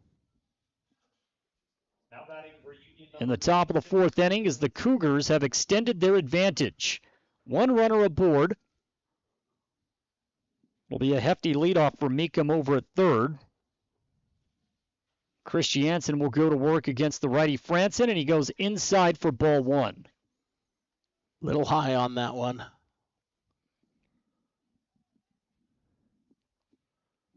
It's like we got a meeting going on here. Hayden had been lights out up to this point. Again, had a quick inning in the 3rd. Looked as if he was going to work towards a quick inning in the 4th. Having a little bit of trouble closing this one out. Finds himself down 1-0. And manager Chase Julian's going to have a mound visit here. We'll see if he sticks with Hayden or if we make a pitching change. Again, you never know just how long or what the pitch count may be here in the opening day, but it looks as if Hayden's going to remain out on the mound for the Spartans. So a 1-0 count, 2 down. Chase Franson, the batter, the center fielder for the Cougars, as they will look to try to expand their early lead in this one, 4-0 as we hit the middle frames. And it's great. That's got to be, great for Hayden. The manager, Coach Julian, comes out and says, maybe just calm him down. Say, you know what? Here we go. You're okay. We can get out of this. 1-0 count.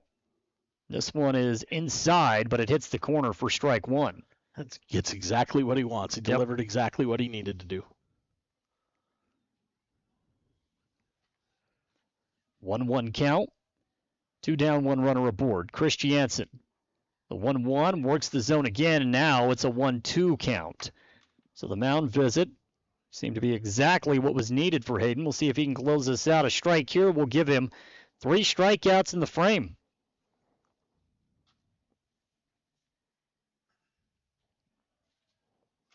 Now he's looking at a 2-2 count off a ball.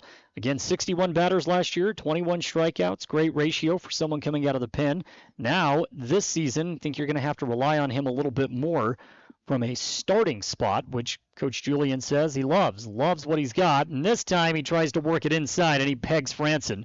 And that is the first beanball of the season, and Union now has runners at the corners with 2 outs.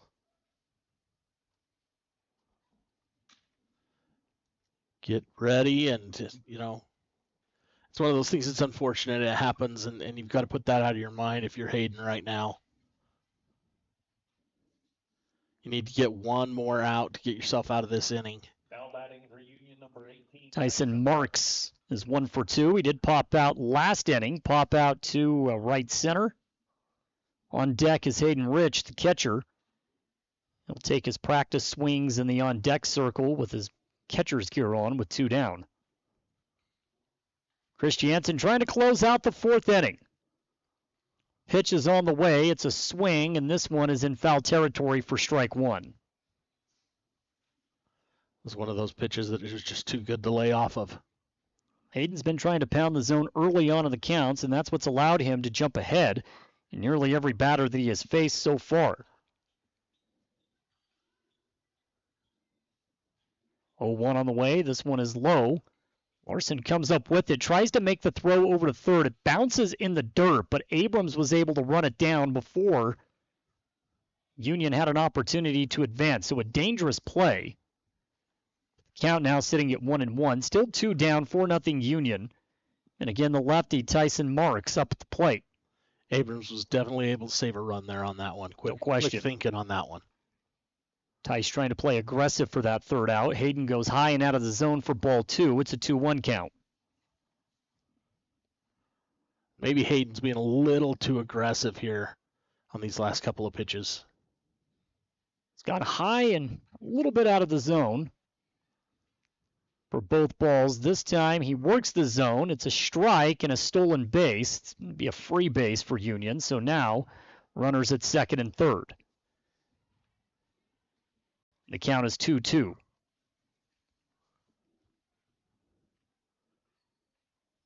Two, 2, and 2. It's ready, and here comes. Hayden takes his time. The 2-2 on the way. Marks pops this one up, and it bounces into right field for a base hit. We have 1 run, maybe another. The throw home, not in time, and the Cougars plate 2 more. So the 2-2 count, the 2-2 pitch, Marks puts it into right field. It bounced right in front of Stilson, who played it safe, came up in front of the ball, made the throw into the infield, just not in time to home plate. And the Cougars have plated 4 runs in this inning, and now with 1 runner aboard at first, they have an opportunity to do even more damage. It's just one of those patience. Patience prevails in this one, and just working around and waiting to get what you want, and that's exactly what happened there for Union. Sending that one out to right field, plating 2 more runs, and taking the 6-0 lead here in the top of the 4th. So it's been Franson, Christiansen, and Meekum have all crossed home plate. Nielsen as well for the 4-run inning, and there's a stolen base immediately. Marks will easily take second. So 2 stolen bags here in this frame for Union as they have poured it on to open up a 6-0 lead. It was a first pitch strike. So Christiansen ahead of the count, just trying to get through this 4th inning and then hopefully rely on his offense to get him off the hook. Well, you talked earlier about Union's base running strategy. We didn't get really a chance to see it. We've seen it. And yeah, two stolen bases in this inning.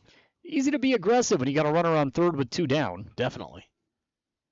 That's exactly what Coach Labrum decided to do. Count now 1-1. Christiansen again goes to work, puts this one low and in the dirt for ball 2. Again, Hayden Rich, the catcher, right now with the plate. He reached via an error, did bring in a run, but he also walked. And that walk seems like a while ago, but it was only the 3rd inning. This one has kind of dragged on a bit. It really has.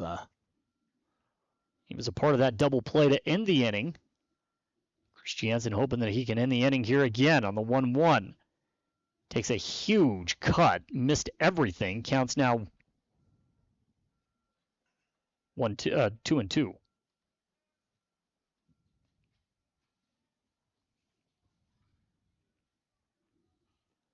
One more pitch to get out of it. Second strike swinging has been huge. 2-strike swinging, I should say, has been huge for Union in this inning. And another stolen base, so a runner now at 3rd. 2 stolen bags for Marks during this at-bat by Hayden Rich. 3-2 count. Christiansen trying to get out of the inning, and he hits the inside corner. Rich thought he was going to get a free bag. The umpire says no. He rings him up, but the damage is done. Union explodes for 4 runs in the top of the 4th inning. We go to the bottom half. Emery trailing 6-0. We'll see if they can get it going offensively when we return on 107.3 FM and 750 AM. Welcome to JN Auto, where your dream car awaits. With over 100 vehicles in stock, from trucks to SUVs and everything in between, we've got the perfect ride just for you. And our full service department ensures your vehicle stays in top shape long after you drive off the lot. Can't find your ideal car? No worries, we'll hunt it down for you. Discover the JN Auto difference today.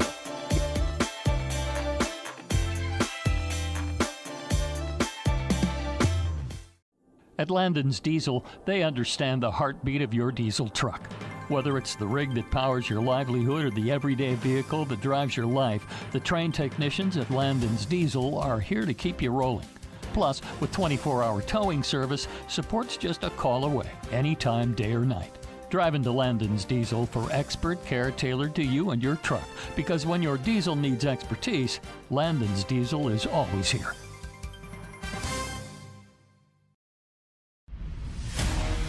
You're listening to Emery High School Baseball on KOAL 107.3 FM and 750 AM.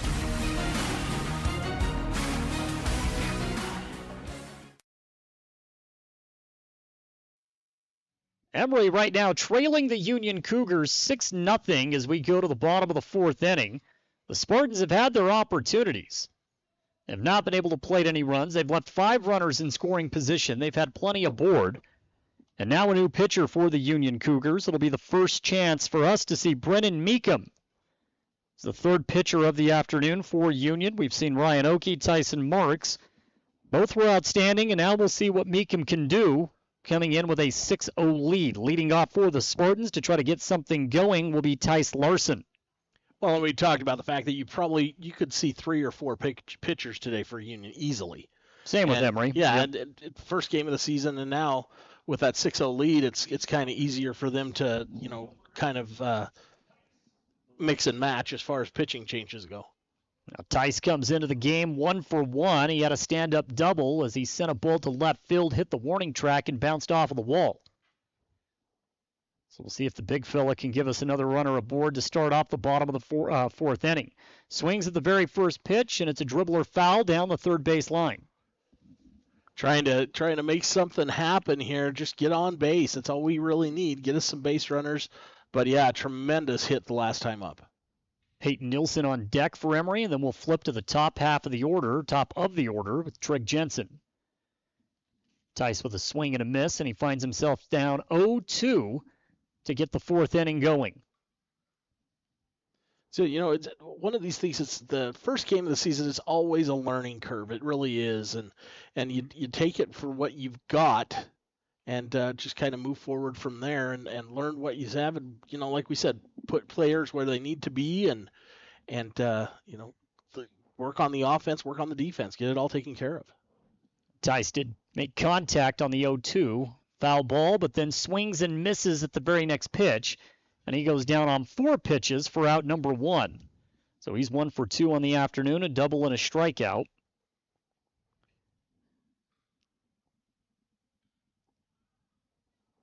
That's the 6th strikeout of the afternoon for Union pitchers, and Peyton Nielsen will now come to the plate. Peyton 0 for 1, popped up back in the 2nd inning. Swings at the very first pitch, puts it down the first base line, but it goes foul. That's good placement there. Just get it a little bit more to your left there, and that ball was going to go for days. A 1 count. Still 6-0 Union. Again, Emery trying to get something going on the offensive side of the ball. They've had plenty of opportunities, but advancing runners has been a problem. Peyton with a shot over to short, and this one is handled with ease for out number 2. So Peyton now 0 for 2 on the afternoon with a pop out and a ground out. But a nice play over at short by Chase Nielsen makes the throw in plenty of time over to Tyson Marks, who has resumed his normal position, and now 2 down for the Spartans. We go to the top of the order, and that's Trig Jensen, the shortstop. 0 for 1, a strikeout and a walk so far, and he takes an early rip for strike 1. It's a good, healthy swing there. I thought he had actually got a piece of it, a little bit of piece. Swings at the second pitch, and now he's down 0-2. So the off speed for Meekum works to perfection that go around, and now he has complete control, and I would assume we see one coming out of the zone here on the third pitch of the count. And nope, right off the outside corner, and it's a swing and a miss. So Trigg goes down with 3 straight riffs, all 3 miss, and the Cougars make very quick work of the Spartans in the bottom of the 4th inning. We go to the top of the 5th. Union right now all over the Spartans, 6-0 here on KOAL 107.3 FM and 750 AM, your home for Emery High School sports. Discover the difference experience makes at Mr. Automotive in Huntington. With over 30 years dedicated to matching the perfect vehicle with the right person in Castle Country, we know a thing or two about cars and about saving you money. Thanks to our low overhead, we're able to pass incredible savings directly on to you. Drive away happy with a deal as reliable as our service. Visit Mr. Automotive today, where experience means savings and you meet your new car.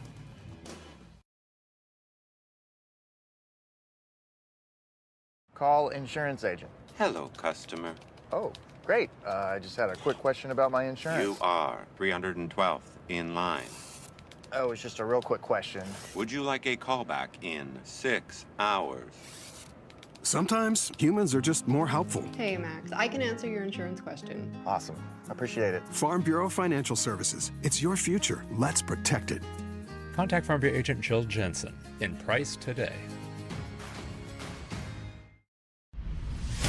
Emery High School baseball continues on the home of the Spartans. News Talk 107.3 FM and 750 AM KOAL. We'll bring back in the viewing audience on our YouTube channel. A little bit warmer at home, although we are nice and cozy here in the booth at Emery High School. Third pitcher of the afternoon for the Spartans. We've seen Trevin Gilbert, we've seen Hayden Christiansen, and now we get a look at Hayden Abrams. And again, this is an arm that the Spartans may have to rely on this year. Did not see a ton of time last year. Did pitch 15 innings as a junior, and he did show tremendous strikeout power. He found 19 batters in those 15 innings. He did have the tendency to give up free bases, but he did hold opposing batters to 203. The big difference, well, the on-base percentage was around 356, and that may be something that we hope Hayden can improve on going into his senior campaign. Most definitely. You got your senior year now. You're headed into that. And you know what? You want to be there. You want to help out your team, and let's do it. Let's see what he's got for us here. Hayden was absolutely marvelous on the football field this year. Scored the first touchdown of the magical season defensively for Emery. He tries to work the zone on the very first pitch. It's a shot to short. Trigg knocks it down, but the throw over to Gilbert at first is not in time. And again, the Cougars have the leadoff runner aboard. Gavin Roberts swung at the very first pitch, and Union's got a runner aboard. And, that's another one of those things, just mishandled it there at short, and then you're coming from behind to get that ball over to first base. Well, they almost batted around last inning. 8 out of the 9 hitters actually saw the plate. Roberts was the only one that didn't get an opportunity in that 4-run inning for the Cougars. But now he is aboard safely. Bo Earl comes to the plate. He's 1 for 2 today. He has an RBI single, but he also struck out his last at bat, and right now he finds himself ahead in the count 1-0 as Hayden is a little bit outside of the zone, high for ball 1. And took that first throw over there to first to bring the runner back. So apparently he is working on that, trying to keep the runner there. Takes a look over at first. Nothing there. Hayden Abrams goes back to the batter in the box and grabs strike 1. He's got some power. You can see that from the mound. Other pitchers that we may see today, depending on how deep Coach Julian wants to go, maybe Trigg Jensen, maybe Garrett Conover. This would be the other two that really did give him some solid innings last season. There's a dribbler back to Abrams. He fields it cleanly, makes the throw over to Gilbert for out number 1, but the runner does advance to second. 1 down, runner in scoring position for Union off of that little sacrifice from Bo Earl. And, he kept an eye on that runner on first, kept an eye there, kept going back to first. and perfect. It worked out in his favor, and it looks like we got a little bit of a meet there at the mound. Larson's going to go out and have a chat with Abrams. Complimentary baseball here by the Cougars. They've been so good today. There's that sacrifice with one down to put a runner over into second. And now stepping to the plate is the shortstop, Chase Nielsen. Chase so far in this game is 1 for 2. Did have a single in that big fourth inning for the Cougars as they try to expand the 6-0 lead over Emery. Big lead over at second. Pitch from Abrams, and this one is low and out of the zone for ball one. And Abrams keeps looking at that runner on second, trying to keep him there. And then comes correct and throws that one. Little low and in the dirt on that one for ball one. Nielsen has also been very good out in the field for Union today at shortstop. Second pitch in the at-bat is low and in the dirt for ball two. Well, it's great to be back out at the ballpark. Again, not a ton of opportunity to see the Spartans at home. They're going to go on the road for a little while. I believe the next home game is the 18th against Canyon View, if I'm not mistaken. Yeah, that'll open up league play, or it will be the home opener for region play. Hayden goes inside for ball three. That one nearly got a piece of Nielsen. He dives out of the way. On deck for the Cougars, Jackson Christiansen, the second baseman. He scored last inning off of a walk. He did have a ground out back in the second. It seems just about everyone for Union in this game so far has had some sort of success offensively. They've had to work for it. They put the ball in play and have taken advantage of a couple of miscues. They definitely have, and that's one thing that kind of can elevate a team to the next level is you've got to take advantage of your opportunities, really, when they're given to you. 3-0 from Abrams should be right down the middle, and he missed the zone. And so a walk on 4 straight pitches. So 1 out, runners aboard at first and second. And Hayden Abrams' first appearance on the mound. And manager Chase Julian's going to come out to talk to him. The last time Coach Julian went out to talk to a pitcher, he really settled down Hayden Christiansen. And Emery was able to work out of a little jam. Right now, runners at first and second. A ground ball could end the inning. And stepping to the plate next, we have Jackson Christiansen. Christiansen, again, has a little bit of speed as well. He did walk. He's got a good eye. He'll make the pitcher work. I think it's an excellent mound visit here by Coach Julian. It really is. And like you said, last time that he did this, it really paid off. It calmed everybody down and came back out and was throwing straight strikes. So let's see if he has that same calming effect here on Hayden. Well, there was an open bag due to the sacrifice from Earl, which sent Roberts over to second. Now Jackson Christiansen, the second baseman, steps up. Abrams, first pitch in the count, huge lead over at second. Draws Abrams' attention. We have time called in the box. That'll reset. Yeah, Roberts just daring. He is. Hayden to try the pickoff throw. Might be one of the largest leads we've seen all afternoon. Adds a couple of more steps to it. There's strike one as Christiansen swings, and he's shot to the outfield. But if it's caught, may bring a runner in. You can tell by that cut that Christiansen was trying to send it deep here in this wind. 0-1 count. Abrams goes back to it, and this time he works it outside, but does find the corner. And now he's finding a rhythm as he's up 0-2 in this count. So it's Coach Julian. He's just got that effect on his pitchers. Goes out, kind of gets them right and settles everybody down, and now we come out and throw 2 straight strikes. So player's coach, there's no doubt. Staying alive in the at-bat. Christiansen gets a piece of it, sends it back to the net. Foul ball will do 0-2 all over again with one down here in the top of the 5th inning.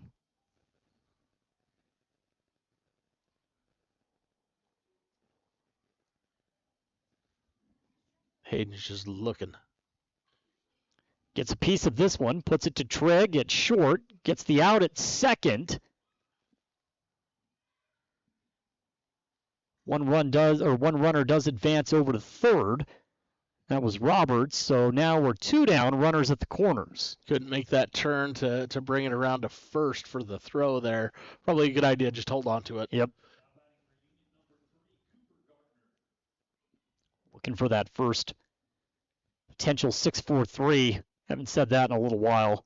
Unfortunately, unable to pull it. 2 down, runners at the corners, and back up is Cooper Gardner. He's got 2 strikeouts, might be the guy we want up, although each of those strikeouts, he made the pitchers work for it.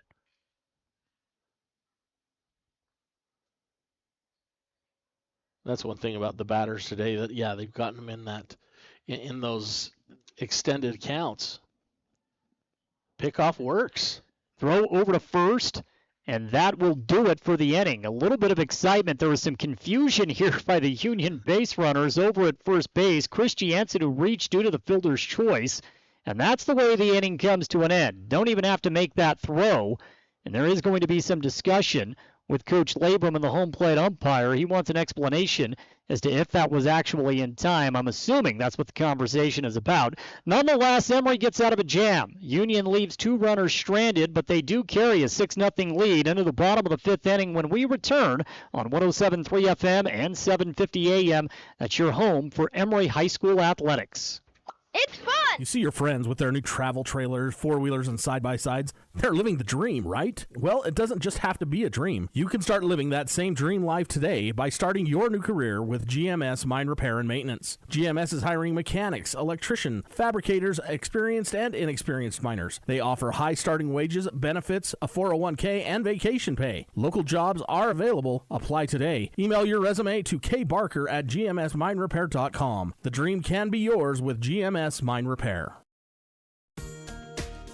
Transform your space with Spectrum Paint featuring PPG paint, the ideal choice for any home project. Imagine a kaleidoscope of colors at your fingertips, from soothing pastels to vibrant primaries. Whether revamping a room or adding character to your exteriors, Spectrum Paint makes every brush stroke count. Dive into a spectrum where quality meets creativity and paint your world with us. Visit Spectrum Paint to find the perfect shade for your home today.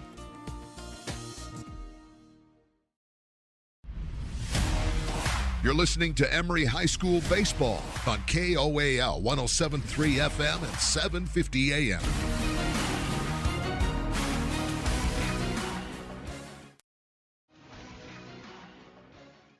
Welcome back in. We go to the bottom of the 5th inning. Emery right now trailing 6-0. We'll see if the offense can get going in what is going to be a very pivotal moment for this team if they want to get back into this game. They're down to their final 9 outs, Dave. They are. They're running out of outs here, and we've got to make something happen soon.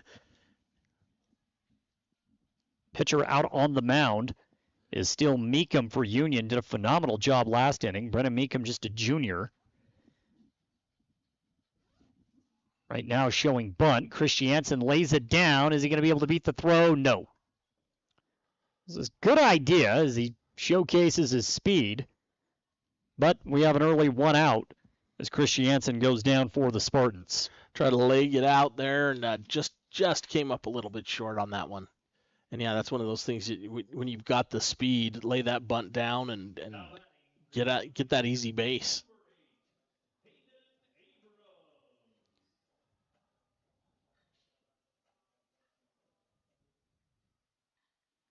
Hayden Abrams comes to the plate. He's 0 for 2 with 2 strikeouts, 1 swinging, 1 looking. And he takes a ball on the first pitch of the at-bat.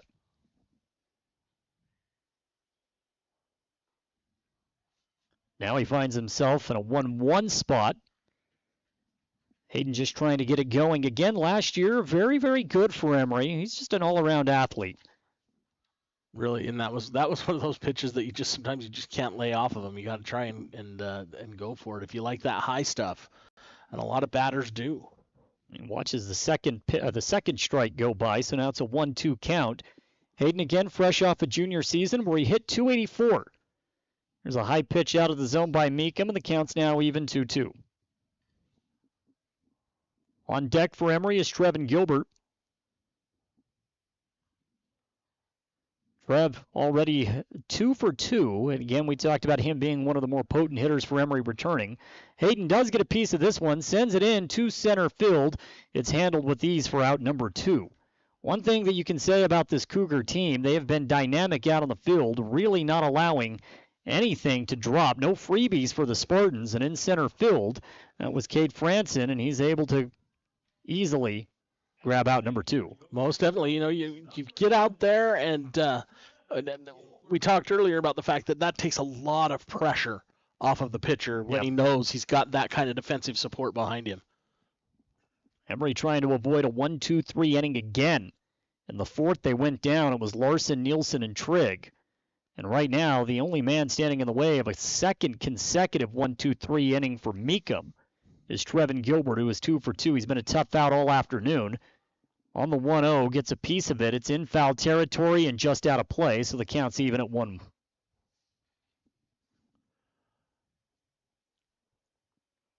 Boy, they were on that one. It looked like he was going to make it. Just ran out of real estate, as they say. Hard to kind of tell where that ball was at, where it was going to drop.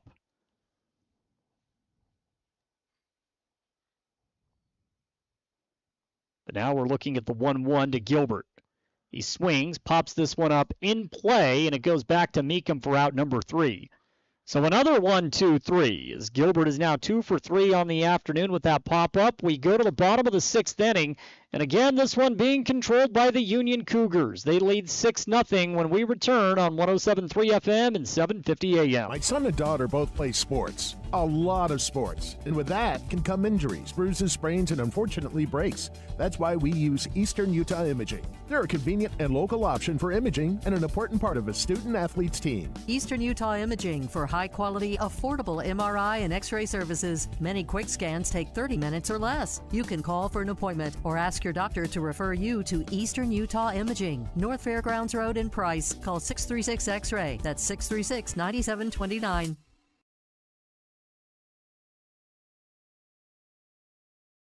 Picture this. A sudden burst pipe, flames engulfing your kitchen. Disaster strikes when you least expect it. But fear not, because Restore Wizard of Price is here to save the day. Their team of restoration experts is ready to tackle any fire or flood emergency from start to finish. They're not just here to fix the damage, they're here to restore your peace of mind. Don't let disaster catch you off guard. Call Restore Wizard of Price, 637-9165. Restore Wizard, the magic of a fresh start. Emery High School baseball continues on the home of the Spartans. News Talk 107.3 FM and 750 AM KOAL. Union with the hefty advantage over the Emery Spartans. We go to the top of the 6th inning. Hayden Abrams will remain out on the mound for Emery. And Hayden had a pretty good inning there after Coach Julian went out and had a talk with him. He had a pretty good inning going there towards the end of the 5th, and so let's see what he's got in store for us this time around. Leading off is Cooper Gardner. Gardner right now looking for his first hit of the season. Hayden's first pitch is out of the zone for ball 1, a wild pitch that gets behind Larson. No harm with no one aboard.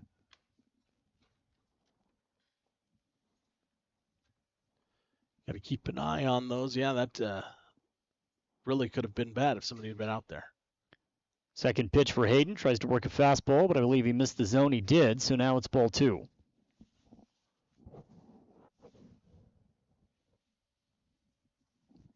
On deck, Brennan Meekum.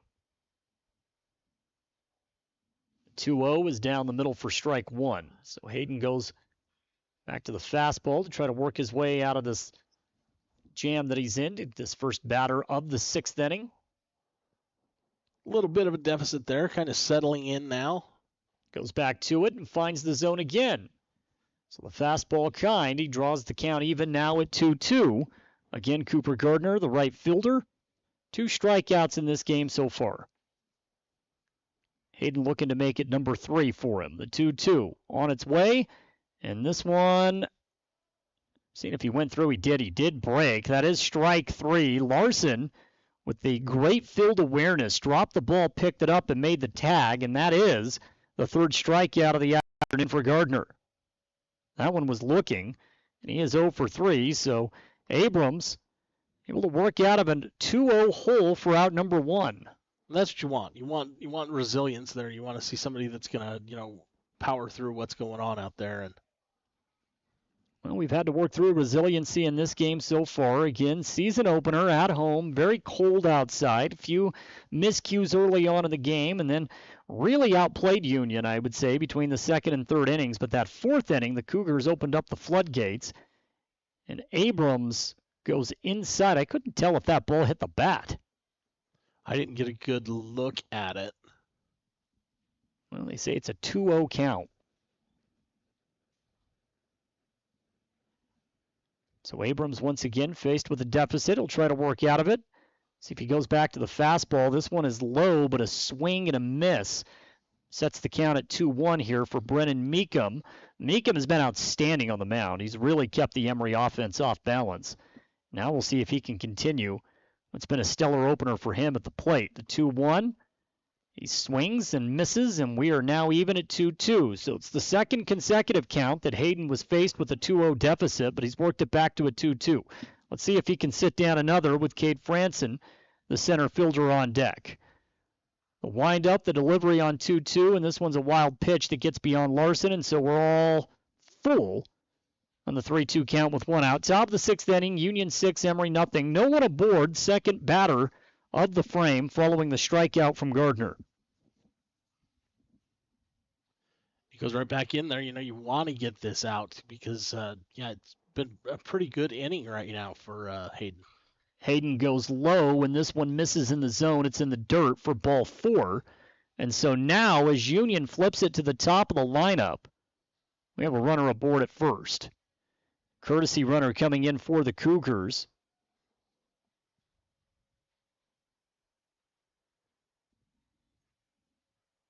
And now we go back to the top. That's Cade Franson. Top of the order. And you got that runner on first. You want to keep an eye on him. You do have that one out, so. Ground ball should get you out of this inning. Emery down to their final 6 outs, however. They need to make quick work of Union. Limit damage the best they can. Abrams tries to work it inside, and he misses for ball 1. Get that a double play ball right now, as you said, would be fantastic. Get him out of this inning, and then get ready to go to work.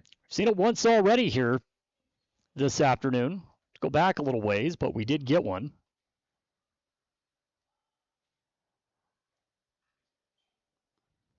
Now we're looking at a 1-1 count as Hayden gets the call on strike 1. Was a good-looking pitch right there, definitely.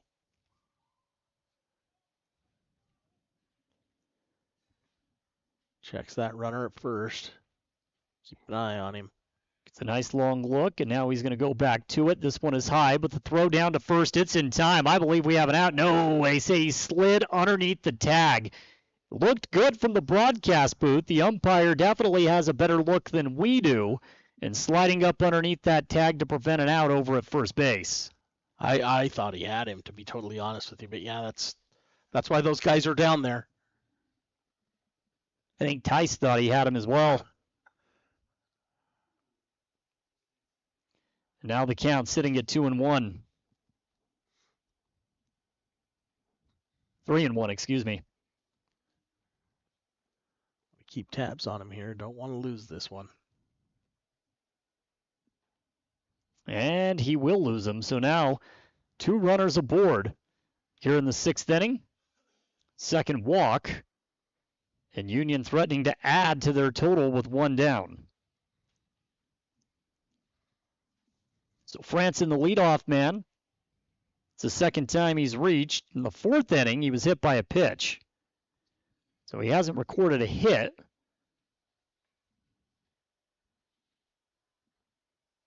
But he has found his way on not once but twice. And now stepping up, it's Tyson Marks. Marks, the first baseman, has had himself a day. He had a hit and a run in the 1st inning. He popped out in the 3rd. But he had a 2 RBI single in the 4th inning that really helped open up those floodgates. And now, with 2 runners aboard, he has an opportunity to really help Union add another insurance run or two. Count sitting at 1-1.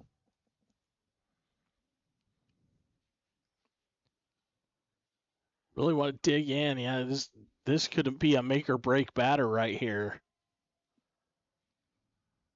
Yeah, you get the feeling that we're already really looking at an uphill battle to get back into this thing. And now Hayden's faced with a 2-1 deficit on the mound.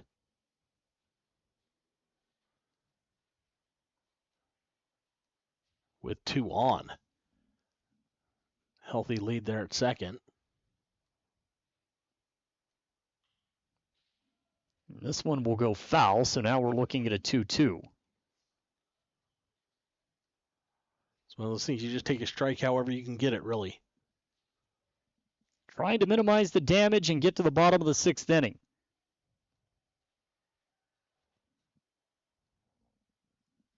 Two-two count. 1 down, 2 runners aboard. Abrams, the pitcher for Emery, working right now in his 2nd inning, which has kind of been the magic number for the 3 pitchers that we have seen so far. And Marks will stay alive as he puts another one foul behind home plate. Another one of those, just extend the at-bat, and work your way through it. Work until you get the pitch what you want.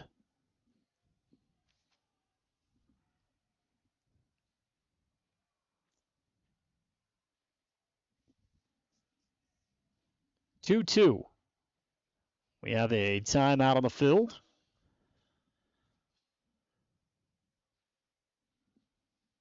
One of those things that, once again, you've got runners on first and second. A runner on second is getting a healthy lead every time.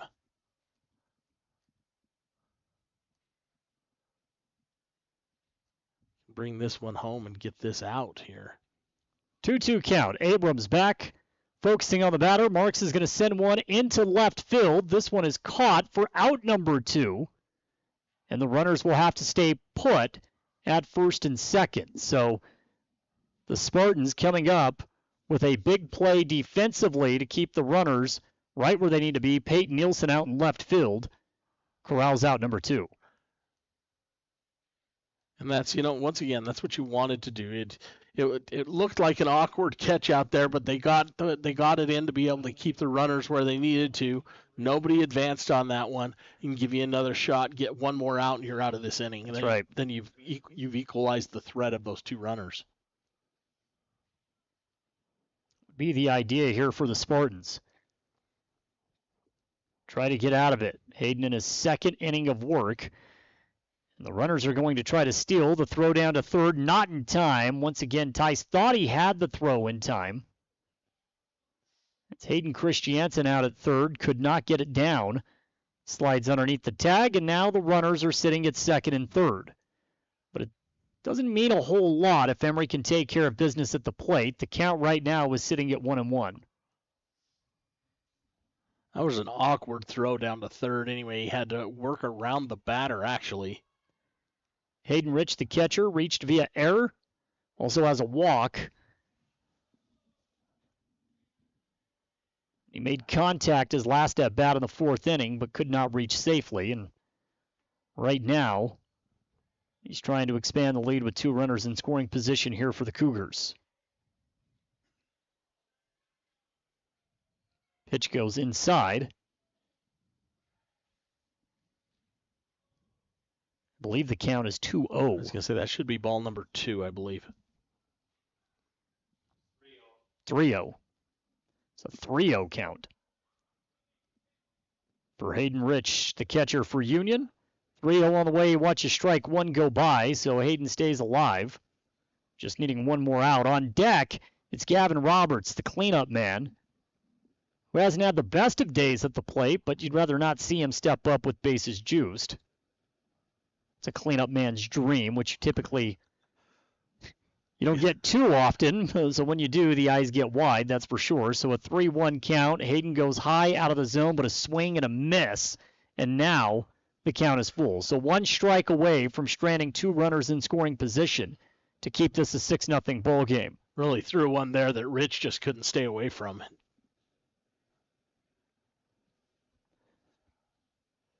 The 3-2 from Abrams to try to get Emery out of the inning. On its way. A swing and a miss, and down goes Hayden Rich swinging with runners at second and third. Somehow, Emery avoids seeing the deficit grow a little bit further. Union, however, is in control. We go to the bottom of the sixth inning. The score right now, Union 6, Emery nothing. Looking for financial solutions? At Cache Valley Bank, they're here to help.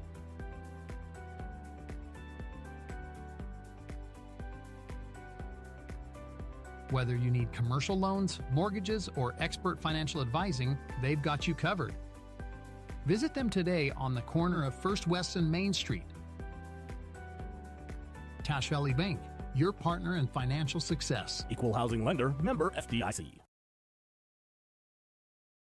At Clean Cut Roofing and Siding, they believe every home deserves to look its best. Since 2003, Clean Cut Roofing and Siding has been transforming homes and businesses with precision and care, ensuring your peace of mind with every shingle and siding panel installed. Whether you're updating an old look, repairing storm damage, or bringing life back to your storefront, trust them to handle every detail. Visit cleancutroofingsiding.com to schedule your free consultation. Clean Cut Roofing and Siding, where quality meets craftsmanship. You're listening to Emery High School Baseball on KOAL 107.3 FM and 750 AM.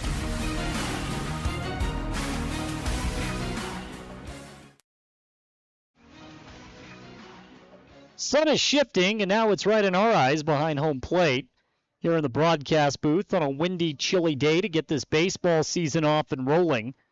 Due up for the Emery Spartans to try to get some action is Garrett Conover. The pitcher remains Meekum for Union, who has been outstanding. We're talking about back-to-back 1, 2, 3 innings. So let's see if Conover can get this moving. He's 0 for 1 on the afternoon. He did draw a walk back in the first inning. See if Conover can solve the riddle that is, Meekum here. Because, the last 2 innings he's been lights out. He's been phenomenal. Talked about what type of athlete we have here in Garrett Conover, and it's a gamer. I think those are the type of kids that you love to see, specifically in big moments. And he takes a swing and puts this one down the first base line in foul territory for out number 1. So that was quick. Went after the very first pitch, got a piece of it, but down the first base line in foul territory for out number 1. And just once again, here we go with Meekum on the mound. We've talked about it a couple of different times today. Having that defense behind you really frees him up to be a pitcher and concentrate on just pitching and getting the either the batter out or getting them to hit into something that the defense has to help him out with. Bronx Olson now the batter. He takes a first pitch strike, and so Meekum wasting no time. Here in the bottom of the sixth inning, Emery down to their final 5 outs, and Bronx takes strike 2. That one looked a little low. It's called on to put him in a deficit, and now Meekum in complete control. Pitch comes, that one's high out of the zone for ball 1. Well, Union definitely has gotten better as this game has gone on defensively. Emery has made contact, but we've seen fielding percentages just through the roof here for Union in the opener, and you always wonder if that's something that's going to take some time to develop. Not the case today, and there's another strikeout as Bronx swings and misses, and so we have 2 down now here in the bottom of the sixth inning. Emery just looking for a base runner to try to get a little bit of momentum, and we'll see if Bo Stilson can be that guy. And, you just need one. You need one to get there, and you never know what will happen after that. Right now, you say Brennan Meekum has put on one heck of a performance, and Bo Stilson swings and misses. He did break, and so strike 1 on the first pitch of this at-bat. I don't know if that one came through and got the catcher on his throwing hand. Saw Rich kind of shake the hand. Now he's trying to walk it off. Can't be easy in the cold weather. That's No, for sure. No. It always hurts getting hit with a baseball. It hurts a little bit more when it's 40 degrees and the wind is blowing. That is for sure. We're nice and pampered when we're at Emery High School, that's for sure. We're up in the warm booth. No complaints here. Look down and see the cold crowd sticking this one out, hoping that our Spartans can manage a little bit of a comeback, at least build some momentum. Bo Stilson right now, the batter. He's faced with a 0-1 deficit as Meekum is really throwing his stuff in this season opener. Bo gets a piece of this one, puts it in foul territory, and that is out number 3, and it was the second pop fly out to first base. Marks controls yet another, and it's the third consecutive 1-2-3 inning. We go to the top of the 7th. It is all Cougars here at Emery High School. They lead 6-0 when we return. You're looking for somewhere you could be proud to work. Komatsu is looking for you. Komatsu is a leading manufacturer of construction, mining, forestry, and industrial heavy equipment. Komatsu currently has openings for seasoned welders, journeyman electricians, and MSHA certified electricians, as well as master machinists. At Komatsu, not only will your skills be rewarded with competitive wages, but you'll also enjoy benefits like a robust 401k plan. Grow with Komatsu. Go to komatsu.com or call Tanner at 636-6150. At San Rafael Health, they believe everyone deserves compassionate and dedicated care. Whether you're looking for a place for mom, dad, or any loved one, the doors are open. San Rafael Health accepts private pay, Medicaid, Medicare, and commercial insurance, ensuring quality health care is accessible for all. Let the family at San Rafael Health take care of your family. Call today at 384-2301 and let San Rafael Health provide the care your loved ones deserve. You're listening to Emery High School Baseball on KOAL 107.3 FM and 750 AM.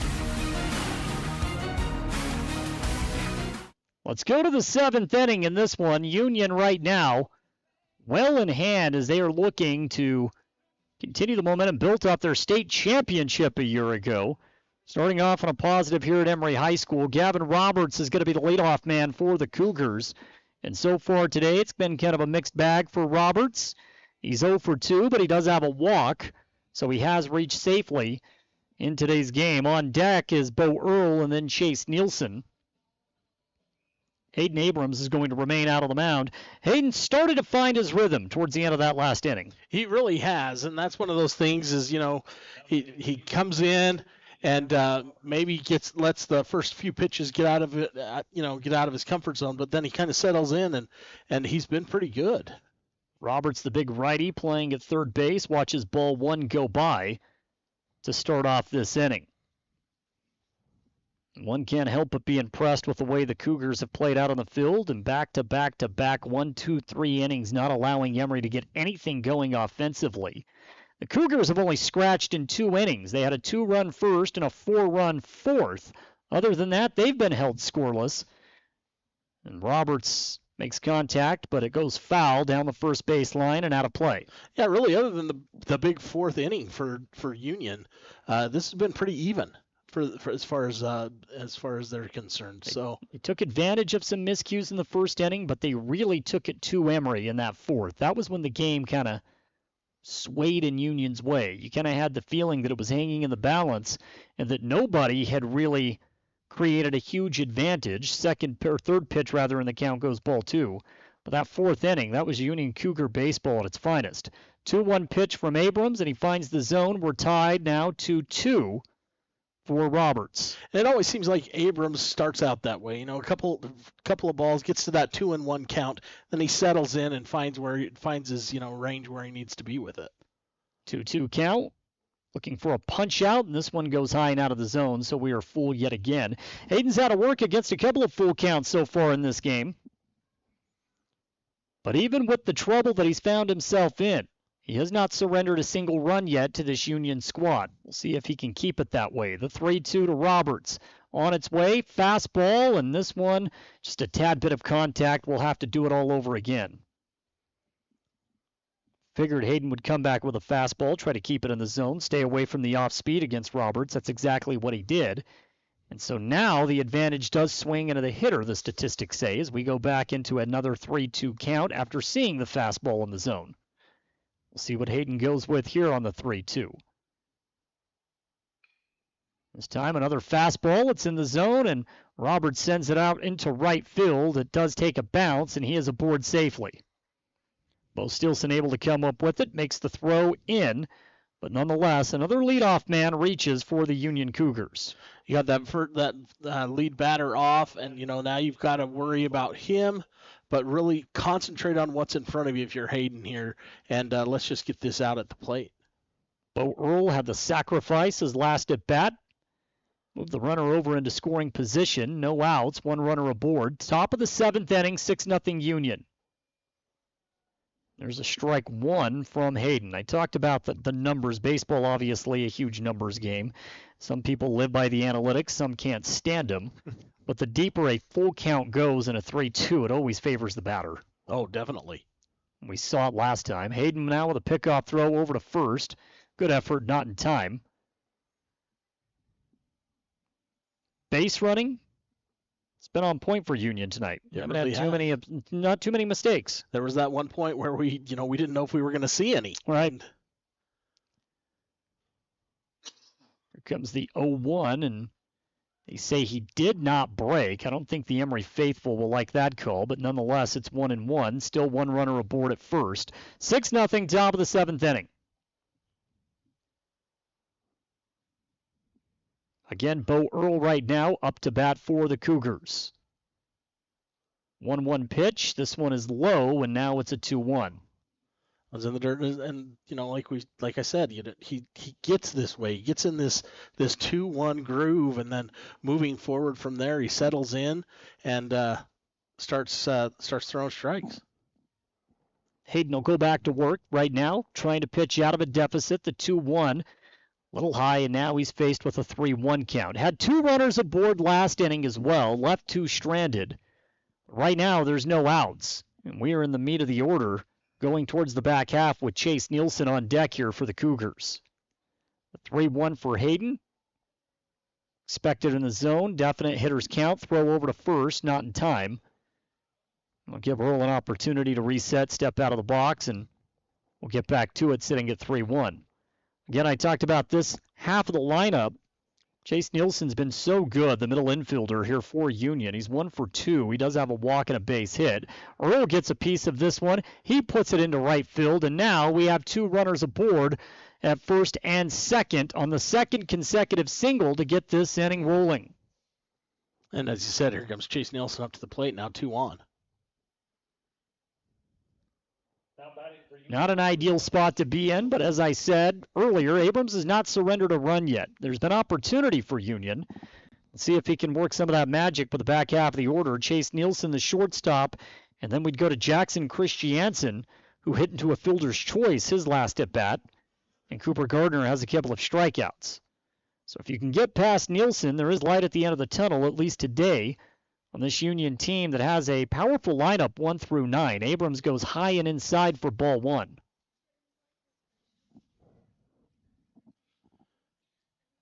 Yeah, and that's the whole thing. If you can get past this one, as you said, you can kind of the lineup kind of lessens up a little bit. But boy, there you go.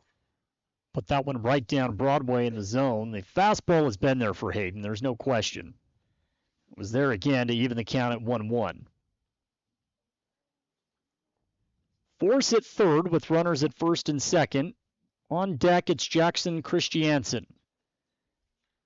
Hayden goes back to it. Contact again. Shallow, short, controlled by Trigg for out number 1. And now the ground ball is in effect to end this inning for Hayden. Relies on the defense. Pitch to contact.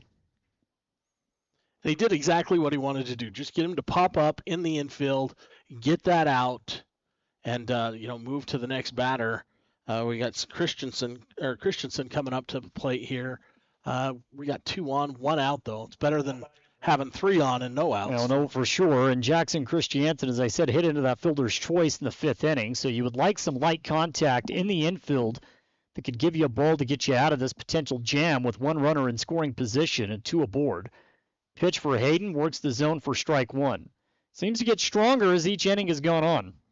He really has, and that's what we had talked about, was the fact that he just kind of keeps up with it, and That's the important thing. He hasn't given up and run.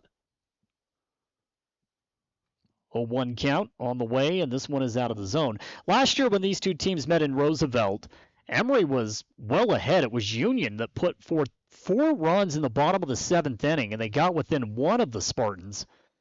And so we'll see if Emery can have a little late 7th inning magic themselves. They topped the state champs on the road last week to get that, or last year, I should say, to get that season rolling. Here's a swing and a miss.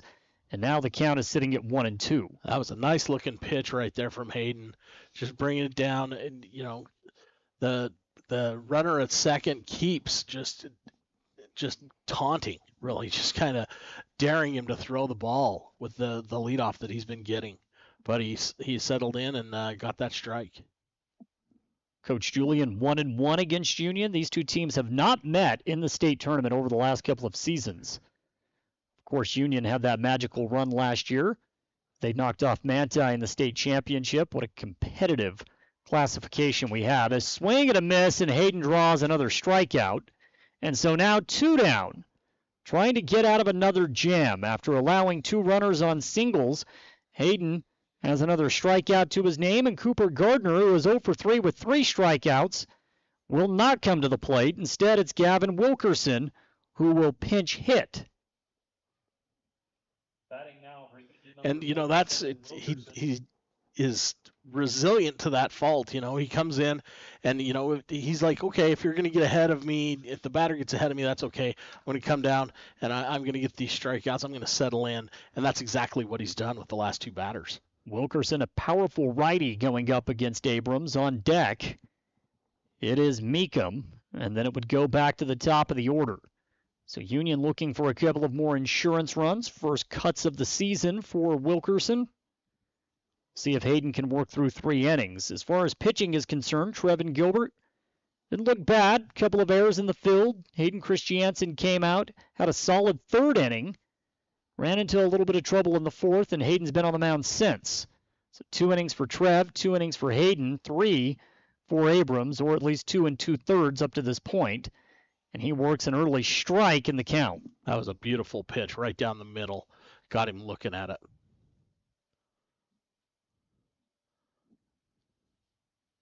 Sometimes that's what you do with these guys. If they've got a little bit of power, maybe you just go right at them.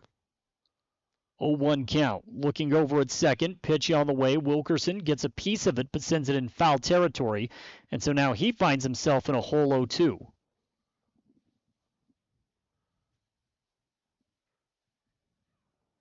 Just like that. You got 2 strikes. You got 2 outs.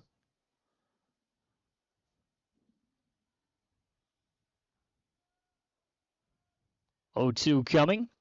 Wilkerson swings and he goes down on 3 straight pitches.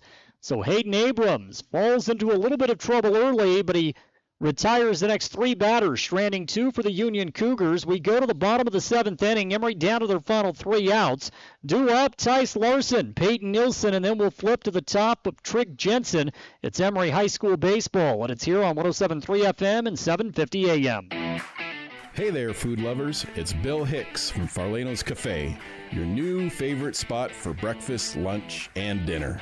Whether you're craving a hearty omelet, a fresh salad, our golden curly fries, or our mouth-watering pastas, we've got you covered. And we're open 7 days a week. So come on down to Farlano's Cafe, where every meal is a celebration. Remember, it's where the locals eat. Visit us at Farlano's, where great food and great company come together. See you soon.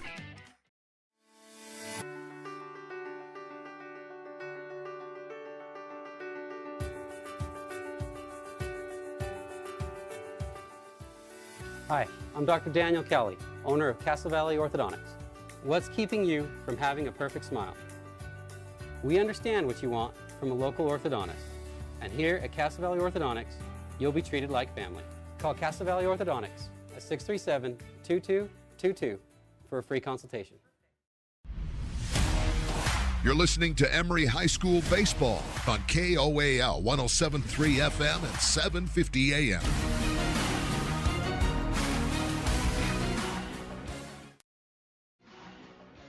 We get back to it. Bottom of the 7th inning. Emery down 6-0 Union Cougars will go back to the bullpen as we'll see another pitcher. This one will be Cooper Gardner coming out to try to close things out for the Cougars. And, Meekum has earned the time off. He did great. Unbelievable. 9 straight outs, came out and took care of business. 3 up, 3 down, 3 straight innings. It'll be interesting to see what he does throughout the season, really. So we'll see if Tice can get things going. Tice Larson did have a big double back in the second inning. He sent it all the way to the warning track.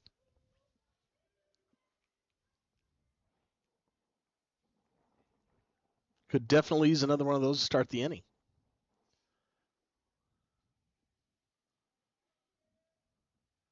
Ball on the very first pitch here of the count. Tice gets a piece of that one, sends it into foul territory.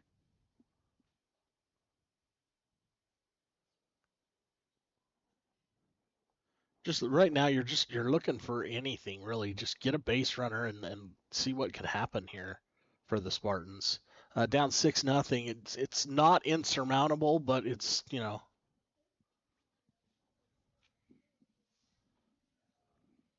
So it's a 2-1 count here for Larson.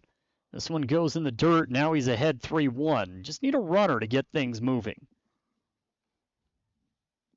Said get you a man on base and let everybody else get in there. Let's get to work. On deck, Peyton Nielsen. Comes the 3-1. Tice swings and misses, and now the count is full. As Gardner doing what he can to try to get the Union Cougars out of Castledale with a win and back home to Roosevelt to get the 2025 season off and rolling. Tice gets a piece of it, and he sends it down the third base line, but it goes just foul. So the big fella almost had an extra base hit. Almost. Straighten it out just a little bit, and you got money there.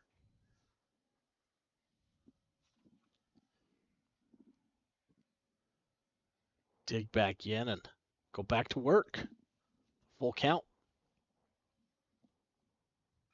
3-2. Tice gets another piece of it. This one is high rising down the first base line, and it's in foul territory for out number 1. We've seen that a couple of times tonight. Emery aggressive at the plate. They are making contact, but not able to create anything. That's true. You keep thinking they're going to run out of real estate over there on first base, but they keep getting those outs there.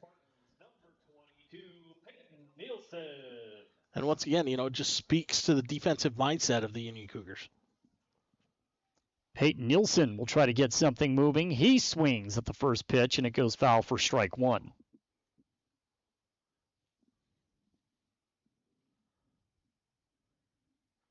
Peyton so far in this game, 0 for 2. He's made contact each of his 2 at-bats. He had a pop out in the second, had a ground out in the fourth, and now he's faced with an 0-2 count.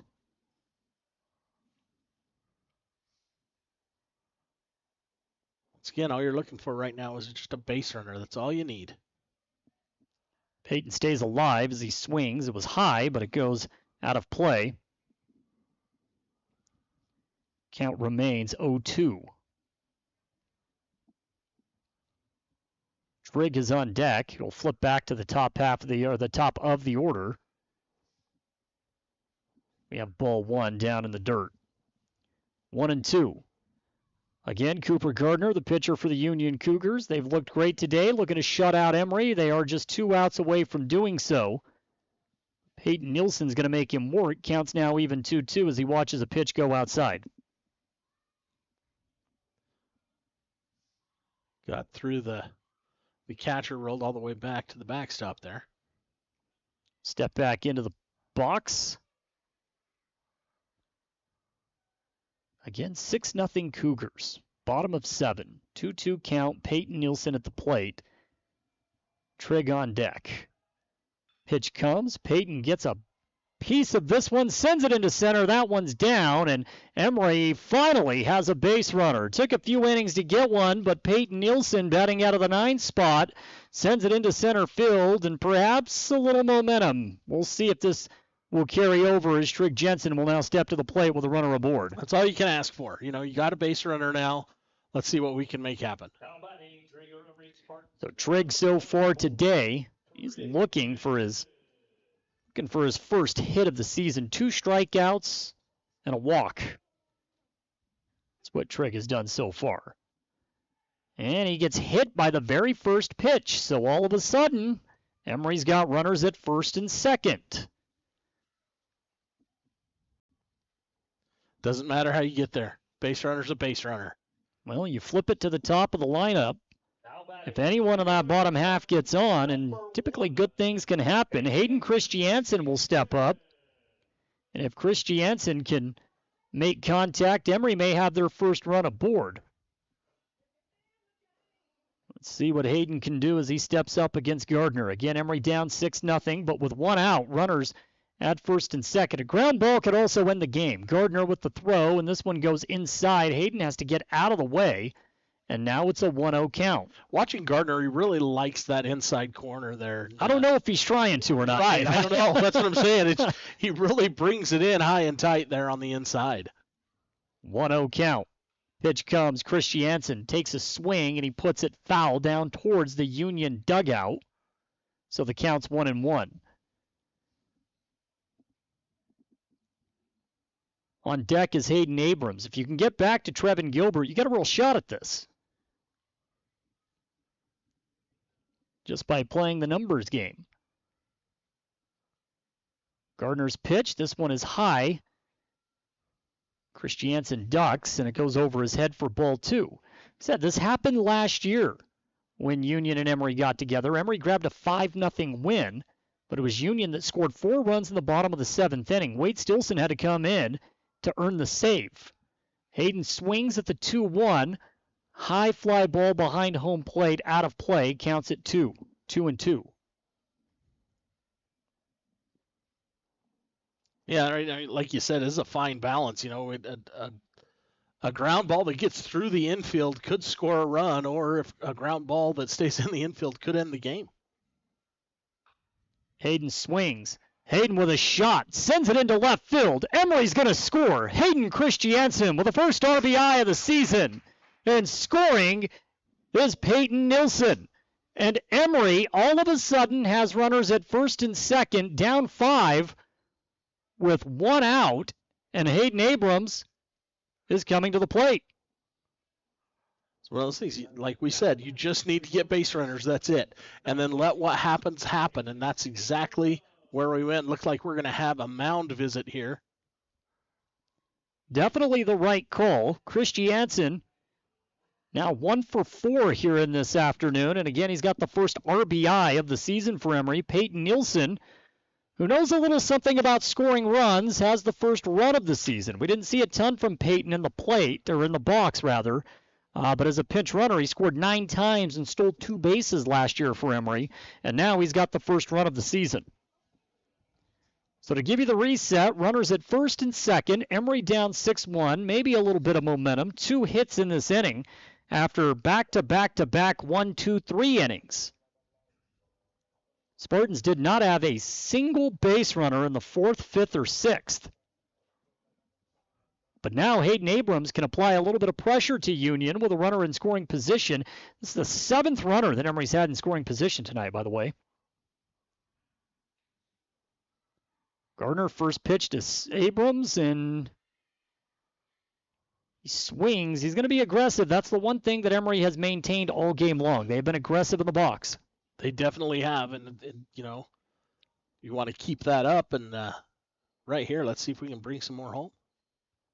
Gardner takes a long look over at second. Abrams gets a piece of it, sends it to left field, and well, it looked like trouble for a moment, but it does result into out number 2. Fortunately, if you're a Union fan, Bo Earl had a nice track on it. He hauls it in for the second out. If you're an Emery fan, you were at the edge of your seat thinking that we might have some bases here. From this angle, it looked like it was going to go right over the top of his glove, but he had a hold of that one. And now we're down to our final out here in the season opener, and it all falls back on Trevin Gilbert. See if Trev can extend this game here for Emery. He's 2 for 3 already. He watches ball 1 go by. Boy, Hayden did get a piece of it, sent it out to left field. It was a nice track, and again, that's what's really allowed Union to garner this big lead. They've had no errors in the field. They've been lights out. 1-0 count. Trev watches. It's a ball. Throw down to first. Not in time. So now Gilbert's got the 2-0 advantage with 2 outs and runners at first and second. You know, and regardless of how this game ends, that is really one of the main takeaways from this is Union defensively. They've been great. I think the big takeaway for Emery is 7 runners in scoring position, yet you only have 1 run up on the scoreboard. 1-1 count, 2 outs, pitch to Gilbert. Trevin sends this one down into left field. It bounces for a base hit. Another run will score. We still have runners at first and second, and Emery trails 6-2. So all you got to do is keep moving them around. That's fine. And now Garrett Conover will come to the plate. So a great performance for Trevin Gilbert in the box. He goes 3 for 4, has an RBI single. And for Emery, they are still alive. Trigg able to advance home for the run. 6-2. Conover now at the plate. First pitch, and he watches strike 1 go by on an off speed.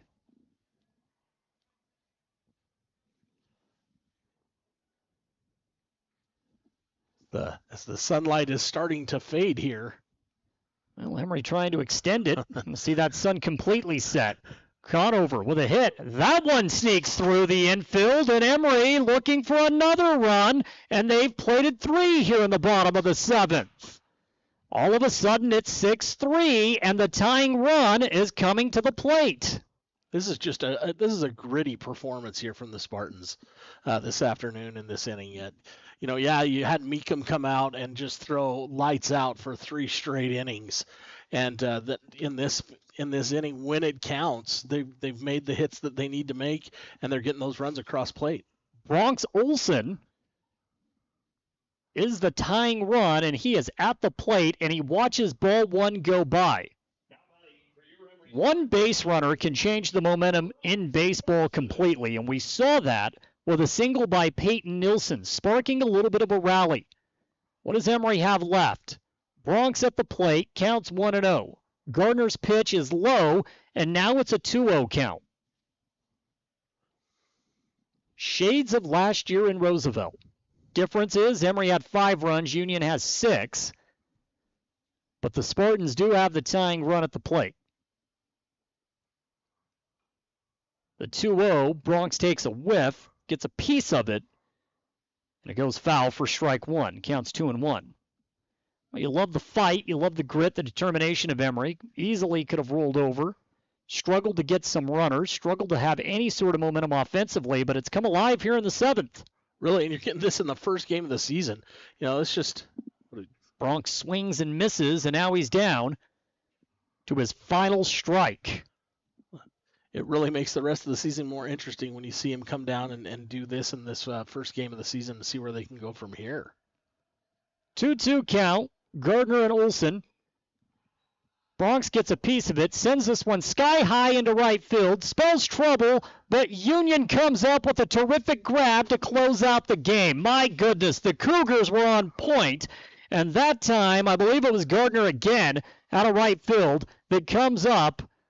No, I'm not sure who it was in right field, actually. They made that change. But nonetheless, Union comes up with a huge out over in right field after they moved Gardner to right, from right to pitcher. But that halts what was a brilliant Emery come-from-behind effort. They really, really gave them everything they had in that bottom of the 7th inning. Made it interesting, to say the least.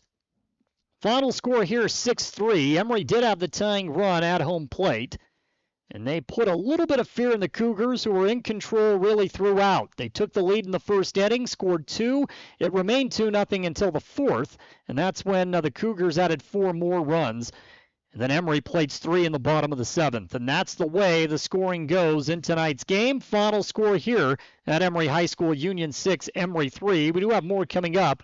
I know Coach Julian is going to send us a player on the team. We'll dissect today's game, get their thoughts, now that the season opener is in the books. The final score, the 3A 2024 state champion Union Cougars get off with a win as they defeat the Spartans 6-3 here on KOAL 107.3 FM and 750 AM. We'll send it back to the studio. We have more coming up when we return. Discover the difference experience makes at Mr. Automotive in Huntington. With over 30 years dedicated to matching the perfect vehicle with the right person in Castle Country, we know a thing or two about cars and about saving you money. Thanks to our low overhead, we're able to pass incredible savings directly onto you. Drive away happy with a deal as reliable as our service. Visit Mr. Automotive today, where experience means savings and you meet your new car. Looking for financial solutions? At Cache Valley Bank, they're here to help.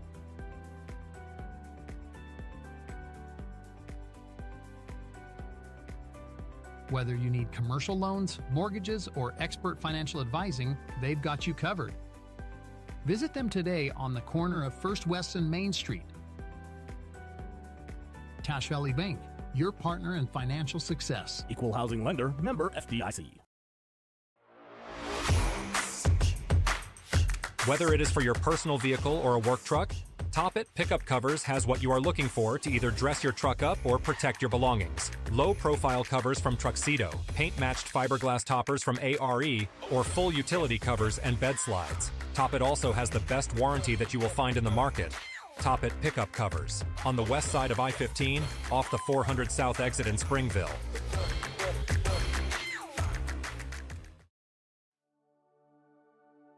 At A Perfect Smile, they specialize in transforming your smile with precision and care. From porcelain veneers and dental implants to orthodontics, crowns, and bridges, their expertise covers every aspect of general and cosmetic dentistry. Dr. Jackson and his team are here to address even the most challenging dental concerns, helping you achieve a smile you'll love. Ready for a smile makeover? Call A Perfect Smile today, 637-2100, to schedule an appointment.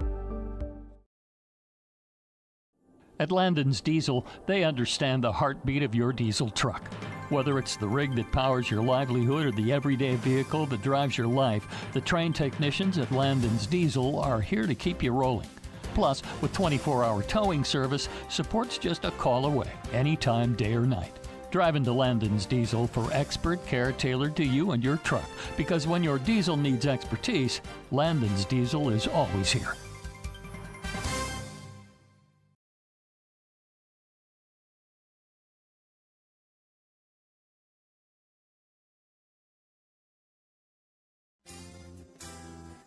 At San Rafael Health, they believe everyone deserves compassionate and dedicated care. Whether you're looking for a place for mom, dad, or any loved one, the doors are open. San Rafael Health accepts private pay, Medicaid, Medicare, and commercial insurance, ensuring quality health care is accessible for all. Let the family at San Rafael Health take care of your family. Call today at 384-2301 and You're listening to Emery High School Baseball on KOAL 107.3 FM and 750 AM. Welcome back in the viewing audience as well on our YouTube channel, Castle Country Radio Emery. Final score here this evening. The Cougars topped the Spartans 6-3 in a game that was dominated by Union early. Emery does rally late. They bring the tying run to the plate, provide a little bit of the dramatics. However, the Union fielding was just outstanding defensively. No errors tonight for the Cougars, and that did prove to be the difference. Emery had a few costly errors early on in the game, and so I think you have to tip your hat to Union. They played like state champions again today, coming up with the win 6-3. And that's what we talked about through the whole game was the defense of the Cougars. They were flawless, really, when they did it when it needed to, when it mattered the most. And if you do that, it takes the pressure off your pitching. It really does. When they know that they've got that behind them defensively, their pitching can, just dial into what they need to do. And Meekum proved that.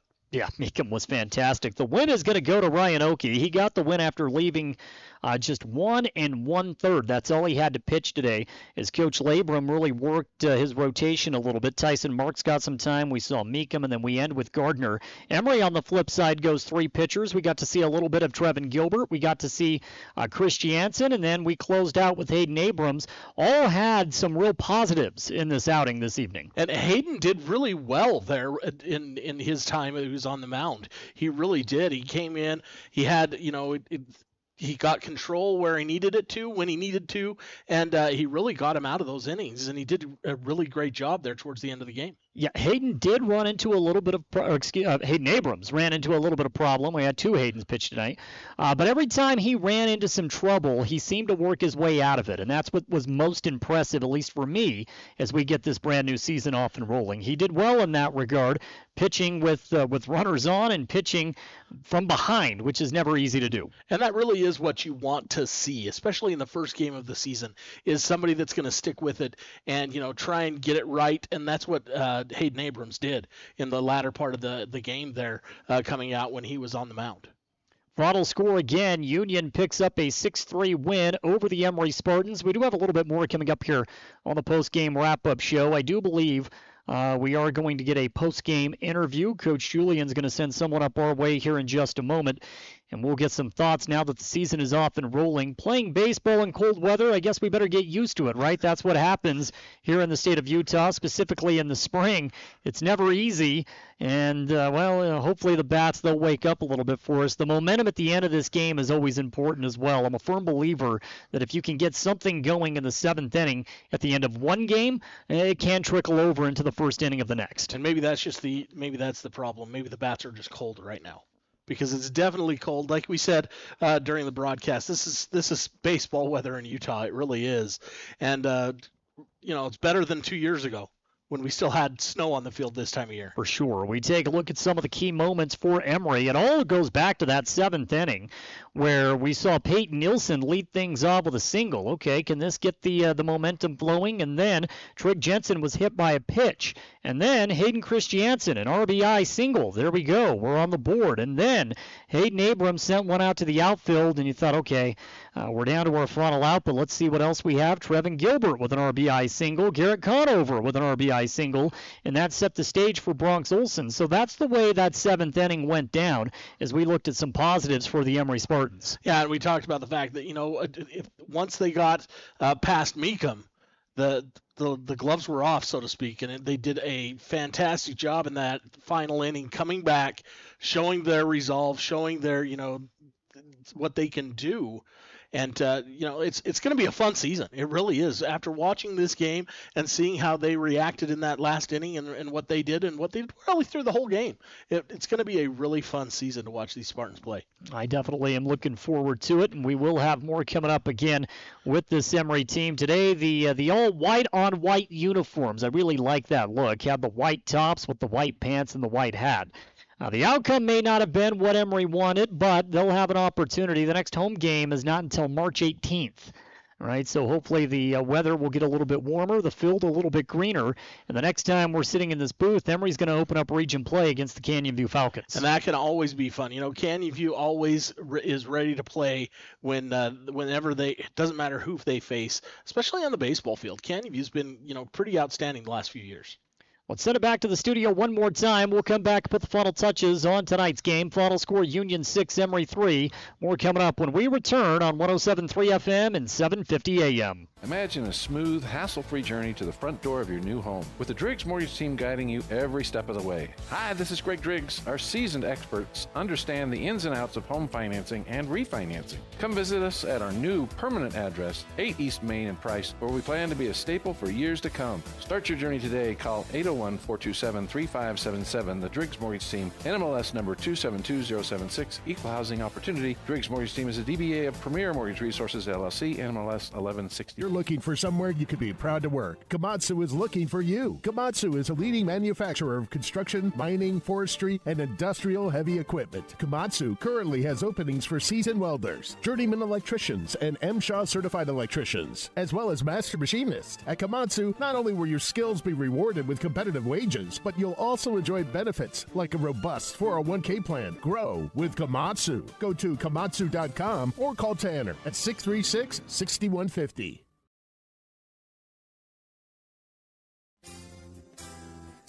At San Rafael Health, they believe everyone deserves compassionate and dedicated care. Whether you're looking for a place for mom, dad, or any loved one, the doors are open. San Rafael Health accepts private pay, Medicaid, Medicare, and commercial insurance, ensuring quality health care is accessible for all. Let the family at San Rafael Health take care of your family. Call today at 384-2301 and let San Rafael Health provide the care your loved one. Call insurance agent. Hello, customer. Oh, great. I just had a quick question about my insurance. You are 312th in line. Oh, it's just a real quick question. Would you like a callback in 6 hours? Sometimes humans are just more helpful. Hey, Max, I can answer your insurance question. Awesome. Appreciate it. Farm Bureau Financial Services. It's your future. Let's protect it. Contact Farm Bureau agent Jill Jensen in Price today.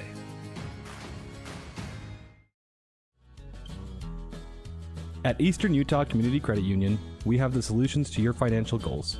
From auto loans, RV, home and business, to savings, money market, and certificate accounts. With local people, local lending, and local decisions, you can depend on us.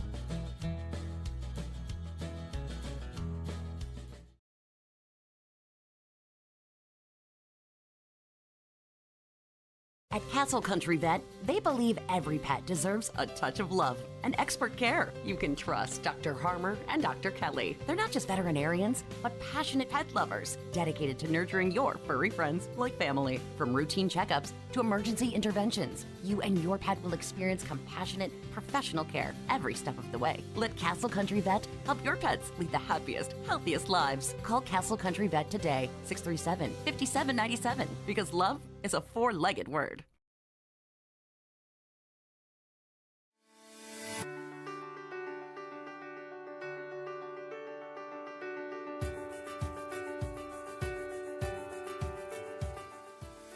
Hi, I'm Dr. Daniel Kelly, owner of Castle Valley Orthodontics. What's keeping you from having a perfect smile? We understand what you want from a local orthodontist. And here at Castle Valley Orthodontics, you'll be treated like family. Call Castle Valley Orthodontics at 637-2222 for a free consultation.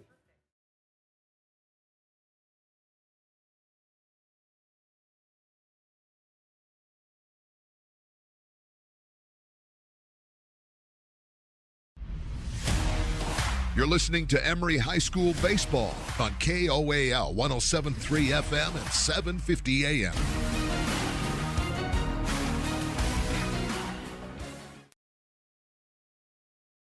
KOAL. Welcome back into the post-game wrap-up show. We are now being joined live in the broadcast booth by a couple of Emery High School seniors. First up, we have Trevin Gilbert. And Trevin, I appreciate you taking out the time to come up here after the game. Of course. It's fun to chat with you, especially when you put this mic up a little bit closer to your mouth there, especially after a game. I know you and I are always talking if it's before practice or after practice. Now we get to go after a game. A little bit cold out there. We get the baseball season off and rolling. Maybe not the outcome that we wanted, but let's talk about your assessment of the team's performance.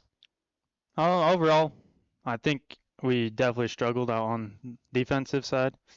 Offensive side too kind of struggled, but as we got rolling, we slowly started getting our bats, and it's just the first game, so. Yeah. The cold weather doesn't help, right? Especially when you're talking about the defense.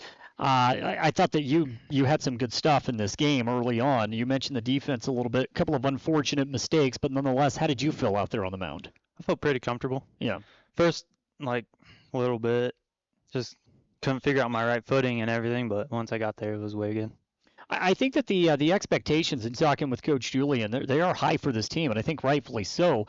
You talk about some of the returners coming in from last season. You're going to lead that bunch. We were talking about that, the offensive group from last year, the top three hitters gone. You slide into that top role. And so before we talk about the pitching aspect, I do want to get your perspective on the way you hit the ball today, because you kind of took that role out of that 4 spot, and you had a great day at the plate. Yeah. I thought I just tried to go out there and just get a hit. That's all I was trying to do, even if I got jammed a couple times out there, but I just tried muscling through it, and some of the times I got there, but so I just tried doing my best, and find the bat to the ball. So We did have a little bit of that seventh inning magic. I was making reference to what happened last year in Roosevelt. Remember when we were up 5-0 and they played it 4 runs right in the bottom of the seventh inning? That was a game that you pitched very well in, right? Kind of the same scenario in a sense. When you guys played that third run, you got the tying run at the plate. How confident do you feel that you guys can overcome a deficit like that? Did you have this vibe like, hey, we're going to come back and win this thing?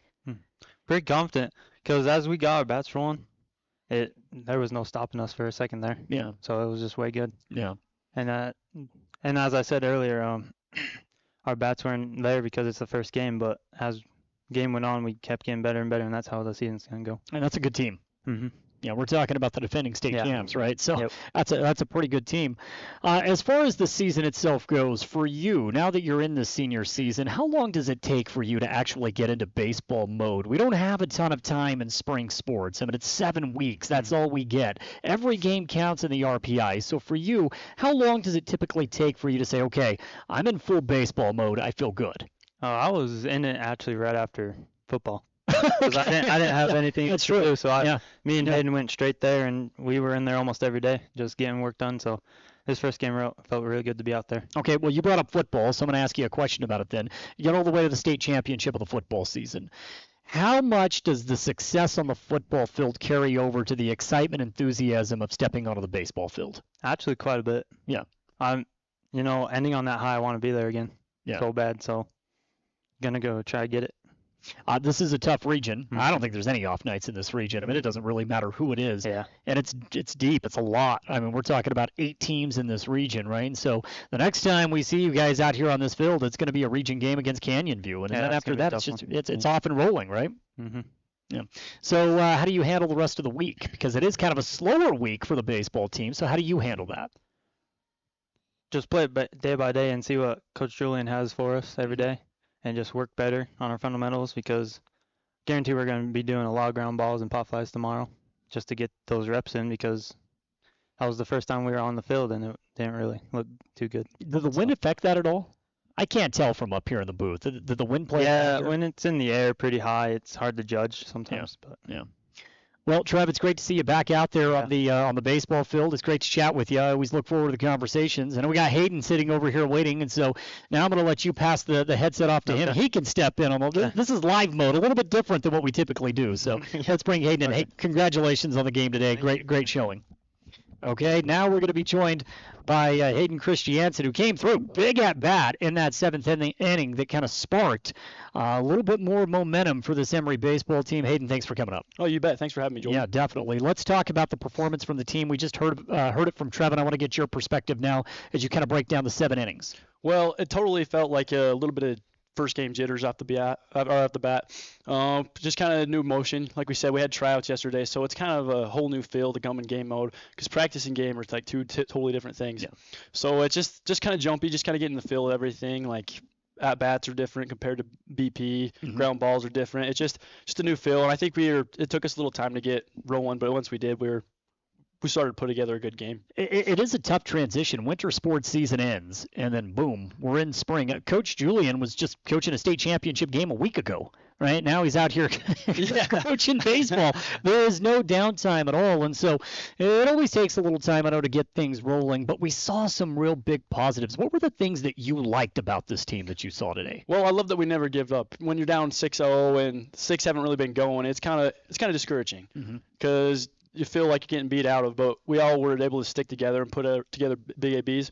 One thing we talked about out there was last year we had the problem with back-to-back errors. If we had an error, then we had a hard time shaking it. I think we did a good job today. We had quite a few errors, but they weren't back-to-back. We were able to regroup and regather ourselves and be able to make plays after that and stick in it. So I made several references to how you performed out of the bullpen in a relief effort last year. I don't know if that rule changes for you or not, but you had a very high, strikeout rate last year. I think you had 21 strikeouts, 61 batters that you faced.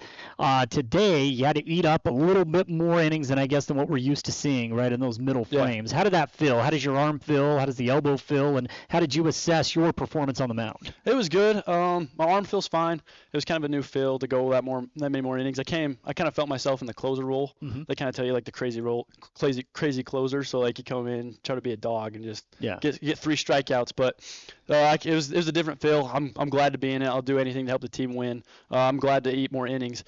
Started off good, felt good after that, and then they just started putting together good ABs and just was getting hits and just a little discouraging, but we're able to stick together. So seemed like you had the fastball working well. Yeah. Right? It looked good, especially in the cold weather. That was one of the things that I really noticed. Do you like taking on more of a role like that, where you're getting 3, 6, maybe 9 outs? Yeah. I like being able to eat it more and be able to get more into a rhythm rather than just go out and have to jump in and all of a sudden take on all that pressure. So I like being able to get a groove, take more innings. I like being out on the mound. And we made reference to the pencil bat, right? Pencil bat looked good in the 7th inning. You brought it a run. It looks good when the ball's coming off of it. Yeah, it felt good. We always make jokes, me and my brother, saying that if you have a pencil bat, you got to get a hit. So you look kind of stupid striking out with a pencil bat. So got to have a big year with it. Well, hopefully you continue to have a big year. I know that was a pretty good start. I believe that if you garner a little bit of momentum in the 7th inning, you can carry that over into the next game. Do you believe that? Oh, for sure. Yeah, it's kind of like a weight lifted. As you see, like I went over 3 in the first ones, but then that last one where I was able to stick together, it's kind of just taking like a weight off your shoulders. Like first hit's out of the way, and now we can focus on the rest of the season. Probably the same thing about the opening game, right? Now that's out of the way. Now we're just in momentum. Now we'll just go play and go try to win. Hayden, always great to chat with you. Sweet. Thanks, Jordan. Yeah, I appreciate you coming up. That's going to do it for us. Final score again tonight, Union 6, Emery 3. We'll have more on the Emery High School baseball team coming up over the next few weeks. Can't wait to be back here March 18th when Emery opens up league play against the Canyon View Falcons. For Hayden Christiansen, for Trev Gilbert, for Dave Hokanson, I'm Jordan Buscarini. As always, go Spartans. You're listening to Emery High School Baseball on KOAL 107.3 FM and 750 AM.